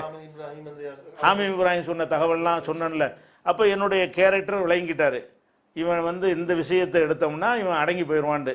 அப்போ இவனை அழிக்கிறதுக்கு இவங்க நன்றி கடன் பட்டவராக அவர் இருக்கார், ராஜாசன்கிறது நன்றி கடன் பட்டவராக இருக்கார். அப்படிங்கிறதுனால இந்த ஆடியோவை கொடுத்த உடனே அவர் என்ன செய்கிறாருன்னு கேட்டால், இதை நம்ம வந்து நம்மளே முடிச்சிருவோம், இதை நிர்வாகத்தில் இல்லாத வகையில் நம்ம அதை கவுத்திடுவோம்னு நினைக்கிறோம். அதுக்கு பிறகு சதிங்கிறது இப்படி உயர்நிலைக்குழு கூடுறாங்க. உயர்நிலைக்குழு கூடும்போது உயர்நிலைக்குழு கூடுவதற்கு முன்னாடியே காலையில் லுகா வந்து இறங்குறாருல, இறங்குன சம்சுல் லுகாவை ஆஃபீஸுக்கு போகாமல் களஞ்சியம் ஸ்கூலுக்கு வர சொல்லிடுறாரு. ஸ்கூலில் வச்சு தான் பேசுகிறாங்க. களஞ்சியம் ஸ்கூலுக்கு வந்து என்ன செய்கிறாரு, லுகாவை கொண்டு இறக்கி விட்ட ஆள் வரைக்கும் சாட்சி இருக்குது. இப்போ களஞ்சியம் ஸ்கூலில் யார் நடக்கிறான்னு கேட்டால், ராஜா முகமது, லுகா, இவர் ஹலீல் 3 பேரும் பேசி என்ன செய்கிறாங்க, இந்த மாதிரி இது இருக்குதுன்னு சொல்லி பேசி எதுவும் செய்யணும் முடிவெடுக்கிறாங்க. இதில் இன்னொரு விஷயம், இந்த ஹலீல் சொன்ன மாதிரி இப்போ லுகா என் உடந்தையாக இருக்காருன்னு உங்களுக்கு சந்தேகம் வரும்ல. ஹலீலுக்கு ஒரு பகை இருக்குது, ஓகே. ராஜா முகமதுக்கு அவருக்கு பகை இல்லை, ஆனால் மிரட்டல் இருக்குது. ஹலீல் வந்து ராஜா முகமதுக்கு நன்றி கடன்பட்டிருக்கிறாரு. இது ஒரு லிங்க் வந்து சரியாக வருது. சம்சுல் லுகாவை வர சொல்லி உயர்நிலை குழு கூடுது. உயர்நிலை குழு தலைமையிலான கூடுது, தலைமைக்கு வரணும், தலைமைக்கு வரல. ஹலீலுடைய ஸ்கூலுக்கு வந்து என்ன செய்கிறாங்கன்னா, ராஜா முகமதையும் வர சொல்லி லுகாவும் வர சொல்லி 3 பேரும் மசோரா பண்ணி ஒரு முடிவை எடுக்கிறாங்க. யாருக்கு வரல, தலைவருக்கு தெரியாது. தலைவர்னா கரீம் தான், இப்போ துணைத் தலைவர் தான் தலைவர். தலைவருக்கு தெரியாது, பொதுச்செயலாளருக்கு தெரியாது, முக்கியமான பொருளாளருக்கு தெரியாது, 3 முக்கிய நிர்வாகிகளுக்கும் தெரியாமல் நிர்வாகியாக இல்லாத 2 பேர், லுகாவும் நிர்வாகி இல்லை, ஹலீலும் நிர்வாகி இல்லை, நிர்வாகியாக இல்லாத 2 பேர் வந்து களஞ்சியத்தில் ஸ்கூலில் வச்சு மசோரா பண்ணுறாங்க. இந்த இப்போ ராஜா முகமதுக்கும் ஹலீலுக்கும் தொழில் ரீதியான ஒரு நன்றி கடன் இருக்குது. ஹலீல் வந்து அவர் என்ன சொன்னாலும் கேட்குற அளவுக்கு நன்றி கடன் பட்டிருக்கிறார், அது ஓகே. ஹலீலுக்கு நமக்கும் ஒரு பல விஷயங்களில் ஒரு கசப்பு இருக்கிறது, அதுவும் ஓகே. சம்சுல் லுகா எப்படி இது உடந்தை ஆவார்னு ஒரு சந்தேகம் உங்களுக்கு வரும். 3 பேரும் பேசி முடிவு எடுத்தாங்கன்னு சொன்னால் அவருக்கு உங்களுக்கு என்ன, உங்கள் மேலே நிறைய பேர் அப்படின்னு சொல்கிறாங்க, எந்த கூட்டம் எடுத்தாலும் பிஜேபின்னு புகழ் தானே பேசுவார், அப்படி இப்படின்னு சொல்லி அப்படியான ஒரு ஆளுக்கு உங்களுக்கு என்ன பஞ்சாயத்துன்னு சொல்லி என்ன செய்வாங்க நினைக்கலாம். ஆனால் சம்சுல் லுகாவை பொறுத்த வரைக்கும் அதுக்கு முந்தைய அப்படி நெசமாக இருந்திருக்கலாம். சில நிகழ்வுகளால் அவருக்கு என் மீது பயங்கரமான ஒரு வெறுப்பும் கோபமும் ஆத்திரமும் அவருக்கு இருக்கிறது. அந்த சில நிகழ்வு என்னன்னு கேட்டால், நம்ம ஜமாத்திலேருந்து பல ஊர்களில் மர்க்கசுகள் வாங்குகிறோம். அந்தந்த ஊர்களுடைய நிர்வாகிகள் தான் நிர்வாகம் பண்ணுவாங்க. அந்த ஊருக்கு தலைவராக வந்தால் அந்த கிளை நிர்வாகி நிர்வாகம் பண்ணுவார், அவர் போயிட்டால் அடுத்தால் நிர்வாகம் பண்ணுவார். இப்படி அந்த கிளையுடைய கண்ட்ரோல்லையோ மாவட்டத்தின் கண்ட்ரோலில் தான் எல்லா சொத்துகளுமே இருக்கும். அப்படி தான் வைக்கணும்னு வச்சுருக்கிறோம். ஆனால் மேலப்பாளையத்தில் உள்ள மஸ்ஜித் ரஹ்மான்கிற பள்ளிவாசல் இருக்கு இல்லையா, அந்த பள்ளிவாசல் வந்து கிளை நிர்வாகத்திலும் இல்லை, மாவட்ட நிர்வாகத்திலும் இல்லை. லுகாவுடைய அவர் சில ஆளுக்கு ட்ரஸ்ட் மாதிரி அமைத்து அவங்களுடைய நிர்வாகத்தில் இருக்கு. அவங்க நினைச்சதை தான் அதில் செய்ய முடியுமே தவிர மாவட்டம் வந்து அதில் போயிட்டு மாவட்ட ஆஃபீஸ் என்று சொல்லியோ மாவட்ட விஷயம் என்று சொல்லியோ அல்லது உங்கள் கணக்கை தாங்க என்று சொல்லியோ கூட கேட்க முடியாது. வசூல் எல்லாம் மக்கள்கிட்ட வாங்குறது, தௌஹீத் மக்கள்கிட்ட. கணக்கு வழக்கு அவங்க மட்டும் வைத்துக் கொள்வது, கிளைக்கும் கணக்கு காட்டுவதில்லை, மாவட்டத்துக்கும் காட்டுவதில்லை, தலைமைக்கும் காட்டுவதில்லை. அதனுடைய என்ன வரவு என்ன செலவு என்பதை ஒவ்வொரு கிளையிலையும் வாங்குறோம்ல, அப்படி வாங்குறது கிடையாது. இவங்க நாங்கள் தனி ட்ரஸ்ட்டு அப்படின்னு சொல்லி மஸ்ஜித் ரஹ்மான்கிற ட்ரஸ்ட் வச்சுக்கிட்டு இருக்கிறாங்க. 1 இரண்டாவது வந்து இர்ஷாது பெண்கள் மதரசான்னு ஒன்று நடத்துகிறாங்க. அது ஜமாத்துடைய மதரசான்னு சொல்லி தான் வசூலும் பண்ணுறாங்க, எல்லாமே செய்து கொண்டிருக்கிறார்கள். ஏன்னா இவரெல்லாம் அதில் உஸ்தாதாக இருக்க போய் ஜமாத்துடைய இது மாதிரியான ஒரு நம்பி தான் மக்களும் கொடுக்குறாங்க. ஆனால் அது என்ன பேரில் இருக்குன்னு கேட்டால் அது இர்ஷாது டெஸ்ட்டு தான். அதில் லுகா இந்த மாதிரி சில ஆளுக்கு இருப்பாங்களே தவிர மாநில தலைவர் அதில் கேட்க முடியாது, மாநில செயலாளருக்கு ரைட்டு கிடையாது, கிளைக்கு சம்மந்தம் கிடையாது, இப்படிங்கிற மாதிரி அவங்க கண்ட்ரோலில் வச்சுக்கிட்டு இருக்கிறாங்க. அது இதை பற்றி என்ன செய்யுதுன்னா மாவட்டத்தில் ஒரு கம்ப்ளைண்ட் வருது. எப்போ வருது? நான் தலைவராக இருந்த சில மாதங்களுக்கு முன்னால் வருது. இதுலேயுமே இது மாதிரி அவங்க தான் கையில் வச்சுக்கிட்டு இருக்கிறாங்க, மாவட்டம் செயல்பட முடிய மாட்டேங்குது, கிளை செயல்பட முடிய மாட்டேங்குது, இப்படிங்கிற மாதிரி ஒரு பிரச்சனை வருது. வரும் பொழுது இதை வந்து நல்ல முறை இல்லை, ஊரில் உள்ளவனெல்லாம் ட்ரஸ்ட்டாக வச்சுக்கிட்டு இருக்காத, தலைமையில் கொடுன்னு கேட்டுக்கிட்டு இருக்கிறோம். இதை சொல்லியே பல ஊர்களில் போய் நம்ம என்ன செய்கிறோம், சரி பண்ணி வாங்கிட்டு இருக்கிறோம். இவருக்கு மட்டும் தனி ராஜ்யமானு உடனே கேட்டுடுறாங்க. சைஃபுல்லா ஹாஜா நம்மளை விட்டு போனதுக்கு என்ன காரணம்? முபாரக் பள்ளிவாசல்னு இருக்குது, அது ஜமாத்து பேரில் இல்லாமல் அவர் தனிப்பட்ட முறையில் இணைஞ்சிட்டாரு, அவருக்கு வேண்டிய ஆட்களை வச்சு நிர்வாகம் பண்ணுறாரு, ஜமாத்தில் மக்கள்கிட்ட வாங்கிட்டு அப்படி செய்யலாமான்னு கேட்டோம். அதில் வந்த மனஸ்தாபத்தில் அவர் போனார். அப்போ சைஃபுல்லா ஹாஜாவே இதே காரணம் இருக்கும்போது இவருக்கு அது பொருந்த தானே செய்யும், இது என்ன முறை அப்படிங்கிற மாதிரி கம்ப்ளைண்ட் வந்தவுடனே இப்போ நான் இந்த கடைசி நிர்வாகத்தில் சில மாதங்களுக்கு முன்னாடி நான் தலைவராக இருக்கும்போது உயர்நிலை குழு கூட்டி இதை எடுத்து சொல்லி இது நல்ல முறை இல்லை, இப்படி காலகாலத்துக்கு நீங்கள் எல்லாம் செஞ்சுட்டு இருக்கிறீங்க, இப்போ ஜமாத்தில் மக்கள்கிட்ட காசு வாங்கினா ஜமாத்துக்கு சொந்தமானது, அது ஜமாத்தில் ஒப்படைங்க, கிளையில் வந்து நிர்வாகம் பண்ணுவாங்க, அது எந்த இடத்துல இருக்குதோ அந்த கிளை நிர்வாகம் பண்ணுவாங்க, அந்த மாவட்டம் நிர்வாகம் பண்ணுவாங்க, வரவசூல் அவங்க தான் பார்ப்பாங்க. நீங்கள் பயான் பண்ண கூட பயான் பண்ணிட்டு போங்க, ஒட்டு மொத்தமாக உங்கள் ப்ராப்பர்ட்டி மாதிரி வைத்துக்கொண்டு நீங்கள் தான் அது கடைசி வரைக்கும் இருக்கிறோம், சாகுற வரைக்கும் இருக்கணும்னு நினைக்கிறது வந்து சரியில்லைன்னு சொல்லி அந்த கருத்துக்கு எல்லாருமே வந்து அதை வந்து ஜமாத்தில் தான் சொல்லி வாங்கியாச்சு. வாங்கினது வந்து அவர் அதுக்கு எவ்வளோ ஃபைட் பண்ணாலும் நினைச்சிட்டாரு, கொடுத்துட்டாரு. ஜமாத்து பேரில் இர்ஷாதையும் கொடுத்தாச்சு, மஜூர் ரஹ்மானையும் கொடுத்தாச்சு. இது ஒரு விஷயம். அடுத்தது வந்து இஸ்லாமிய கல்லூரி எம்ஐசி இருக்கு இல்லையா, அந்த கல்லூரி எங்கே இருக்குன்னா மேலப்பாளையத்தில் இருக்குது, அதுவும் ட்ரஸ்ட்டாக தான் இருக்குது. அது அந்த பள்ளிவாசலில் நடக்கிறதுனால சரியாக வரலன்னு சொல்லி அதை மாற்றணும்ன்ற ஒரு முடிவை அல்தாஃபி நிர்வாகத்தில் எடுத்து திருச்சிக்கு மாற்றினாங்க. திருச்சிக்கு அந்த ஸ்கூலை மாற்றிட்டாங்க. ஆனால் என்கிட்டையும் கேட்டாங்க, ஆனால் மாற்றின முடிவு நான் எடுக்கலை. ஆனால் இவர் என்ன நினைக்கிறாருன்னா நான் தான் அதை மாற்றிவிட்டேன்னு சொல்லிட்டு எனக்கு மெயிலை போடுறாரு, நான் மௌத்தார் வரைக்கும் மாற்றிடாதிய, நான் மௌத்தார் வரைக்கும் நான் இங்கே இருக்கணும், அதில் உஸ்தாதாக இருக்கணும் நான் அப்படின்னு சொல்லிட்டு அந்த ஊருக்குலாம் எனக்கு போக இயலாது, எனக்கு மௌத்துக்கு பிறகு மாற்றுங்கன்னு சொல்லி எனக்கு மெயிலெலாம் போட்டார் லுகா. நான் என்னங்க செய்கிறது, அவங்க செஞ்சுட்டாங்க, எனக்கு ஒன்று நான் தலையிடலை, அது செஞ்சால் ஆலோசனை அப்படி செஞ்சால் கட்டுப்படுத்தானே போகணும்னு நான் பதில் போட்டு விட்டேன். இது மதரசாவும் மாறி போச்சு, மதரசாவும் திருச்சிக்கு போயிடுச்சு. ஏன்னா அது மதரசாவுக்கும் உஸ்தாது, அந்த மதரசாவுக்கு உஸ்தாது, இந்த பள்ளிக்கு இமாமுன்னு இப்படி பல வேலைகள் அவருக்கு, பல பணிகள் அங்கே நடக்கிறது. அப்போ அதெல்லாம் வந்து எடுத்த உடனே அவருக்கு உள்ளுக்குள்ளே ஒரு கசப்பு அவருக்கு இருக்கிறது, லுகாவுக்கு இருக்கிறது. அந்த கசப்பை வந்து 2 இடத்துல அவர் வெளிப்படுத்தினார். அதுதான் முக்கியமானது. கன்னியாகுமரி மாவட்டத்தில் இந்த ஹாஜானு சம்பந்தமாக பிரச்சனையை வந்து பொதுக்குழு கூடுது. அந்த பொதுக்குழு கூடும் பொழுது அவங்க பெரிய தகராறு பண்ணுற மாதிரி ஹாஜானு வாழ்க்கெல்லாம் வர்றாங்க, இவங்கெல்லாம் தப்பிச்சோம் பிழைச்சோண்டு வர்ற அளவுக்கு இப்படி அந்த நிலைமை அப்படி இருந்துச்சு. தௌஃபீக்கெல்லாம் போயிருந்தார். அப்போ சம்சுல்லுஹா தலைமையில் தான் அது நிகழ்ச்சி நடக்கிறது. அப்போ அந்த மக்களை அமைதிப்படுத்தும் போது இவர் ஒரு பயான் பண்ணுறாரு. சம்சுல்லுஹா என்ன அமைதிப்படுத்துகிறாருன்னு கேட்டால், இந்த மாதிரி தலைமையில் இது மாதிரி செய்கிறாங்க, அது உங்களுக்கு தப்பாக இருந்தாலும் நீங்கள் கட்டுப்படணும், எனக்கு வந்து என்னுடைய இதெல்லாம் எல்லாத்தையும் எடுத்துக்கிட்டாங்க, பறிச்சுக்கிட்டாங்க, நான் கட்டுப்பட்டு போகலையாங்கிறாரு. அதாவது இவருக்கு சொந்தமானது ஜமாத் பறிச்சிட்ட மாதிரி பகிரமாக பேசுகிறாரு. என்னிட மஸ்ஜூர் ரஹ்மானை எடுத்துக்கொண்டார்கள் அந்த அந்த இந்த அர்த்தத்தில் அதை சொல்கிறாரு. என்னிடத்திலிருந்து நான் எல்லாத்தையும் எடுத்துக்கொண்டார்கள், அது வந்து நான் பிடிக்காவிட்டால் நான் கட்டுப்பட்டு போகவில்லையான்றவுடனே அவங்க இன்னும் ஆத்திரமாக போச்சு. உனக்கும் பண்ணிட்டாங்களா, அப்போ இவங்களை விடக்கூடாதுன்னு சொல்லி இன்னும் கோவத்தை தூண்டுற மாதிரி போச்சு, அமைதிப்படுத்துகிற மாதிரி ஆகலை. அமைதிப்படுத்துகிறேங்கிற பேரில் வந்து அப்போ ஜமாத்துக்கு வந்து ஒரு மனப்பூர்வமாக தரல, வேறு வழி இல்லாமல் தந்துட்டு உள்ளுக்குள்ளே இப்படி பறிச்சிட்டாங்கிற ஒரு கடுப்பு வந்து நான் தான் காரணம். ஆனால் அதுக்கு நான் காரணமே கிடையாது, இஸ்லாமிய கல்லூரிக்கு இருந்தாலும் நான் தான் சுமக்கிறேன். எந்த காலத்துலேயுமே நான் இருந்து செஞ்சால் நான் தான், நான் இல்லாமல் செஞ்சாலும் நான் தான், அவ்வளோதான். அதனால் நான் தான்ற அடிப்படையில் அவருக்கு இருந்திருக்குது. இதை சில சகோதரர்கள்ட்ட லுகா பேசும்போது சொல்லியிருக்காரு, 2 வருஷத்துக்கு முந்தைய இவனை வெளியேற்றிருந்தா இதெல்லாம் என்னை விட்டு போயிருக்காத, 2 வருஷத்துக்கு முன்னாடி இவனை வெளியேற்றியிருந்தா இந்த மதரசா பள்ளிவாசல் எல்லாம் என்னை விட்டு போயிருக்காத. அப்போ என்ன இதில் விளங்குதுன்னு கேட்டால், இவர் அவங்க அதாவது இப்போ நம்ம நிர்வாகம்லாம் நீக்கின பிறகு அவங்க நிர்வாக குழு கூடுறாங்க. அந்த நிர்வாக குழுவில் இவர் பேசுகிறார். நிர்வாக குழுவில் பேசின விஷயங்கள் வந்து அப்படி இப்படி கசிஞ்சு பல வழியில் எனக்கு வந்து சேருது, பல வழிகளில் வருது. அதில் என்ன சொல்கிறாங்கன்னா, அடுத்த தலைவராக இவரை தான் ஆக்கணும்லாம் முடிவு எடுக்கிறாங்க. அந்த முடிவுலாம் எடுத்த பிறகு என்ன செய்யுது, இந்த வாசல் சொல்கிற 2 வருஷத்துக்கு முன்னாடி எடுத்துருந்தோம்னா இவனை வந்து எனக்கு எதுவுமே போயிருக்காத, இந்த இடங்கள்லாம் என்கிட்ட இருந்திருக்கமேன்னு சொன்னால், அப்போ இது நான் என்னால் ஒரு அநீதிழைக்கப்பட்டவர் என்று அவர் நினைக்கிறார். ஜமாத்து சொத்தை தான் ஜமாத்து வாங்கியிருக்குது, அவருடைய பர்சனல் சொத்து வாங்கலை, அவர்கிட்ட எதையும் நம்ம பிடுங்கலை. அவர் தான் ஜமாத்து இதை பிடிங்கி வச்சிருந்தார் சொல்ல போனால், மீட்க தான் செஞ்சுருக்கு ஜமாத்து சொல்ல போனால்.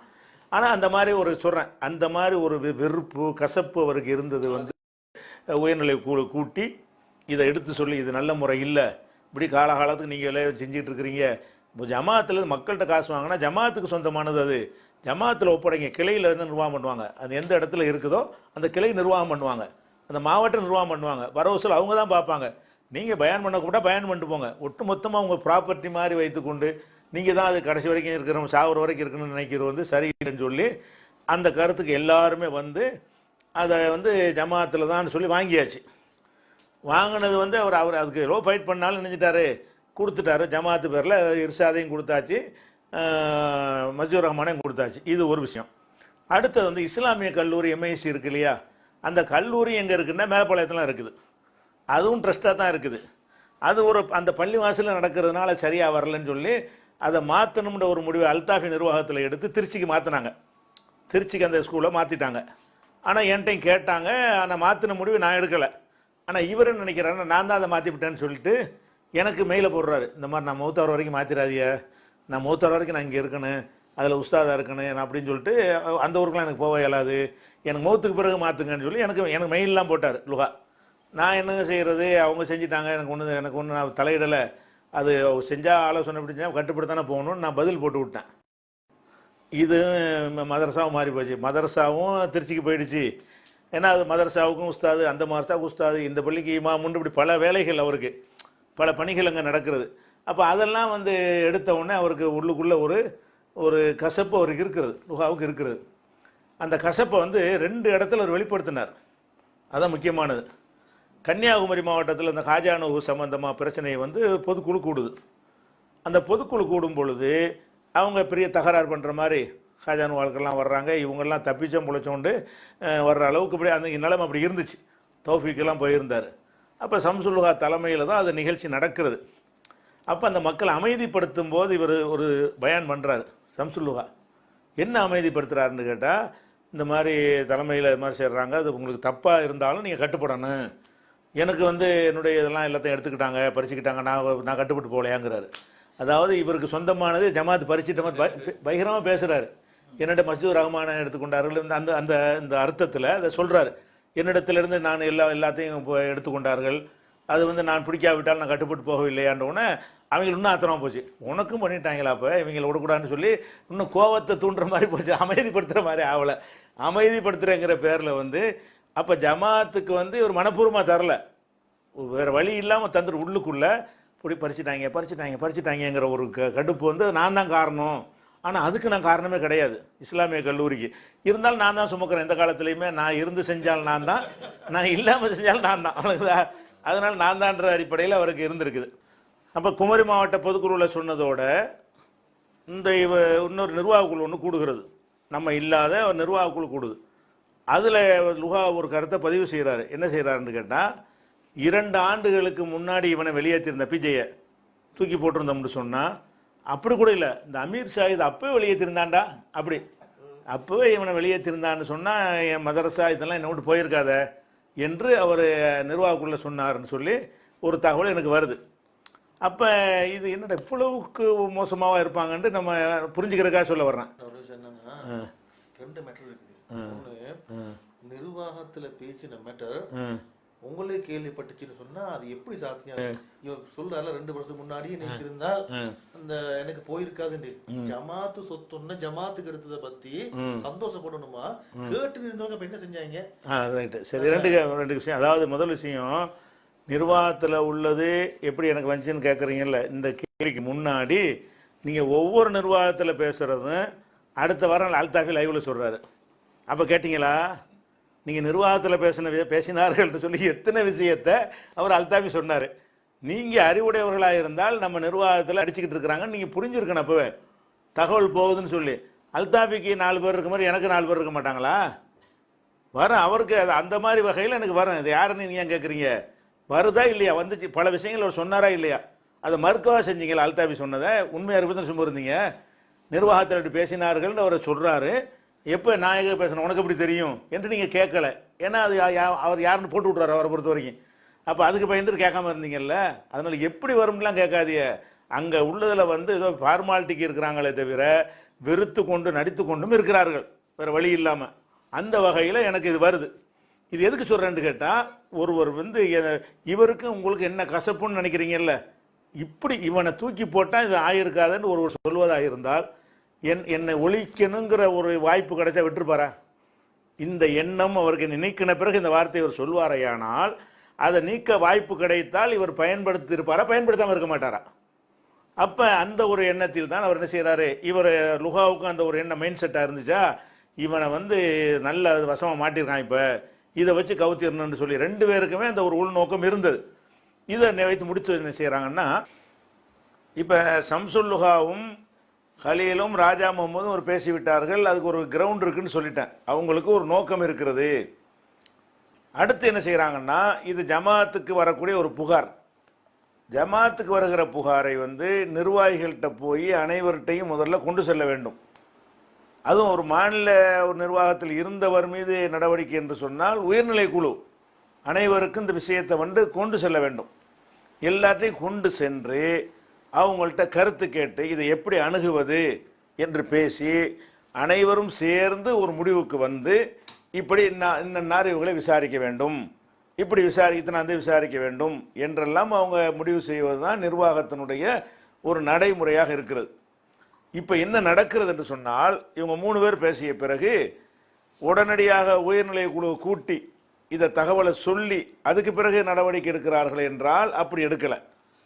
இது குறித்து என்ன மாதிரி நடந்தது என்பதை வந்து எம்எஸ் சுலைமான் அவர்கள் வந்து ஜமாத் சார்பாக நிர்வாகத்தின் சார்பாக திருச்சி செயற்குழுவில் விளக்குகிறார். இது அவர் விளக்கின விளக்கம் அல்ல, இது ஜமாத்துடைய விளக்கம். ஒட்டுமொத்த நிர்வாகத்தின் சார்பாகத்தான் ஒருத்தர் பேசுவாங்க. இது அவர் மட்டும் போய் இருந்து ஒரு இடத்தில் பேசிய பேச்சு இது அல்ல. அனைவரும் மசோரா பண்ணி அனைவரும் கூடி இந்த விஷயத்தை இப்படி சொல்லணும் என்று முடிவு செய்து விளக்குறார்கள். ஒரு மனிதன் தவறாக டங் ஸ்லிப்பில் சொன்னதுன்னு கூட வியாக்கியானம் சொல்ல முடியாது. அனைத்து நிர்வாகிகளும் அங்கே இருக்கிறார்கள், திருத்தமும் கொடுக்கப்படவில்லை. அதில் அவர் என்ன சொல்றாருன்னு கேட்டால், இது எப்படி நடந்தது என்று சொன்னால், இந்த ஹலீல் ரசூல் லுகாய் உங்கள்கிட்ட கொடுத்த உடனே அவர் வர்றாராம், ராஜா முகமது வர்றாராம். வந்து என்ன சொல்றாராம், ஹலீல் ரசூல்கிட்ட இந்த விஷயத்தெல்லாம் குற்றச்சாட்டுலாம் சொல்லிட்டு இது வந்து நடவடிக்கை எடுக்கணும், ஆனால் இது வந்து நீங்கள் மட்டும் அமானிதமாக வச்சுக்கிறங்க காட்டி சொல்லிடாதிய. ஹலீல் ரசூல்கிட்ட அவர் கொண்டு வர்றது புகார் கொண்டவர் என்ன சொல்றாருன்னு கேட்டால், இது அமானிதம், இது உங்களுக்கு மட்டும் நீங்கள் வைத்துக்கொள்ள வேண்டும் என்று ஹலீல் ரசூல்கிட்ட அவர் சொல்கிறார். முதல் நாள் வருகிறார், ஹலீல் ரசூலை பார்க்கிறார், இந்த குற்றச்சாட்டை சொல்லுகிறார். சொல்லிவிட்டு இதுக்கு என்ன செய்யணும்னு கேட்டால், இது அமானிதம், உங்களுக்கு மட்டும் வைத்துக் கொள்ளுங்கள் என்று சொல்கிறார். உங்களுக்கு மட்டும் வைத்துக் கொள்ளுங்கள் என்று சொல்வது வந்து அது நிர்வாக சம்பந்தப்பட்டதும் கிடையாது. அது அவங்க 2 பேருக்குள்ள நட்பு விஷயம் மாதிரியான அடிப்படையில் சொல்லிவிடுகிறார். சொல்லிட்டு அடுத்து என்ன, இது எம்எஸ் சுலைமானுடைய ஆடியோ நீ கேளுங்க, இதை பற்றி அவர் என்ன சொன்னார் என்று எம்எஸ் சுலைமான் அவர் வாயினாலே சொல்றார், கேளுங்க. கடைசியாக சொல்லப்பட்ட தகவல் என்னன்னா, யாரு தமிழ்ந்து விசாரதாக வந்து கலிக சொல்லி சொன்னாங்களோ அவர் சொல்றாரு, நீங்க இதை வெளியே யார்த்தையும் சொல்லிடாதீங்க, இது அமானிதமாக இருக்கட்டும், உங்க அளவுக்கு மட்டும் இது இருக்கட்டும். அதுக்கப்புறம் சகோதரி பேசுனாங்கன்னா எப்ப பேசுனாங்க, அதுக்கு உண்டான வேறு ஏதாவது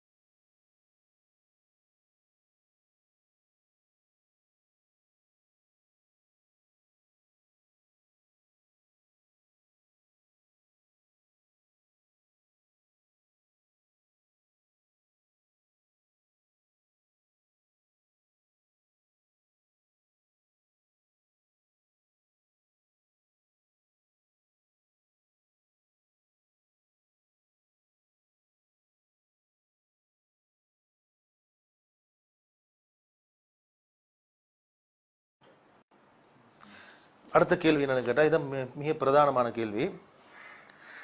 அந்த 10 நிமிட ஆடியோன்னு சொல்லி உங்களுக்கு நடவடிக்கை எடுத்தாங்க தானே, இந்த ஆடியோ சர்ச்சை சம்பந்தமாக இந்த நாள் வரைக்கும் இருக்கிற ஏராளமான கேள்வி இருக்குது. இதை எப்படி நிரூபிச்சாங்க? தலைமையில யாரு வந்து நிரூபிச்சது, யார் அதை கொடுத்தது, தலைமை எப்படி விசாரணை செஞ்சிச்சுது, யாரு விசாரணைக்கு இருந்தாங்க, உங்களை விசாரணைக்கு கூப்பிட்டாங்களா, அதை பதிவு பண்ணினாங்களா, நீங்க என்ன சொன்னீங்க, இப்படி வந்து ஏராளமான சிக்கல் இருக்குது. இந்த சம்பவத்தை மொத்தமா தொகுத்து இது என்ன நடந்தது வந்து ஒரு சம்மரியா சாரம்சமா நீங்க சொன்னீங்கன்னு சொன்னால் எங்களுக்கு ஒரு நல்ல ஒரு விட ஒன்று கிடைச்ச மாதிரி இருக்கும். சரி, இது தொடர்பாக நடந்ததை நான் வரிசையாக சொன்னாலேயே உங்களுக்கு அந்தந்த இடத்துல அதற்கான விடை கிடைச்சிரும்.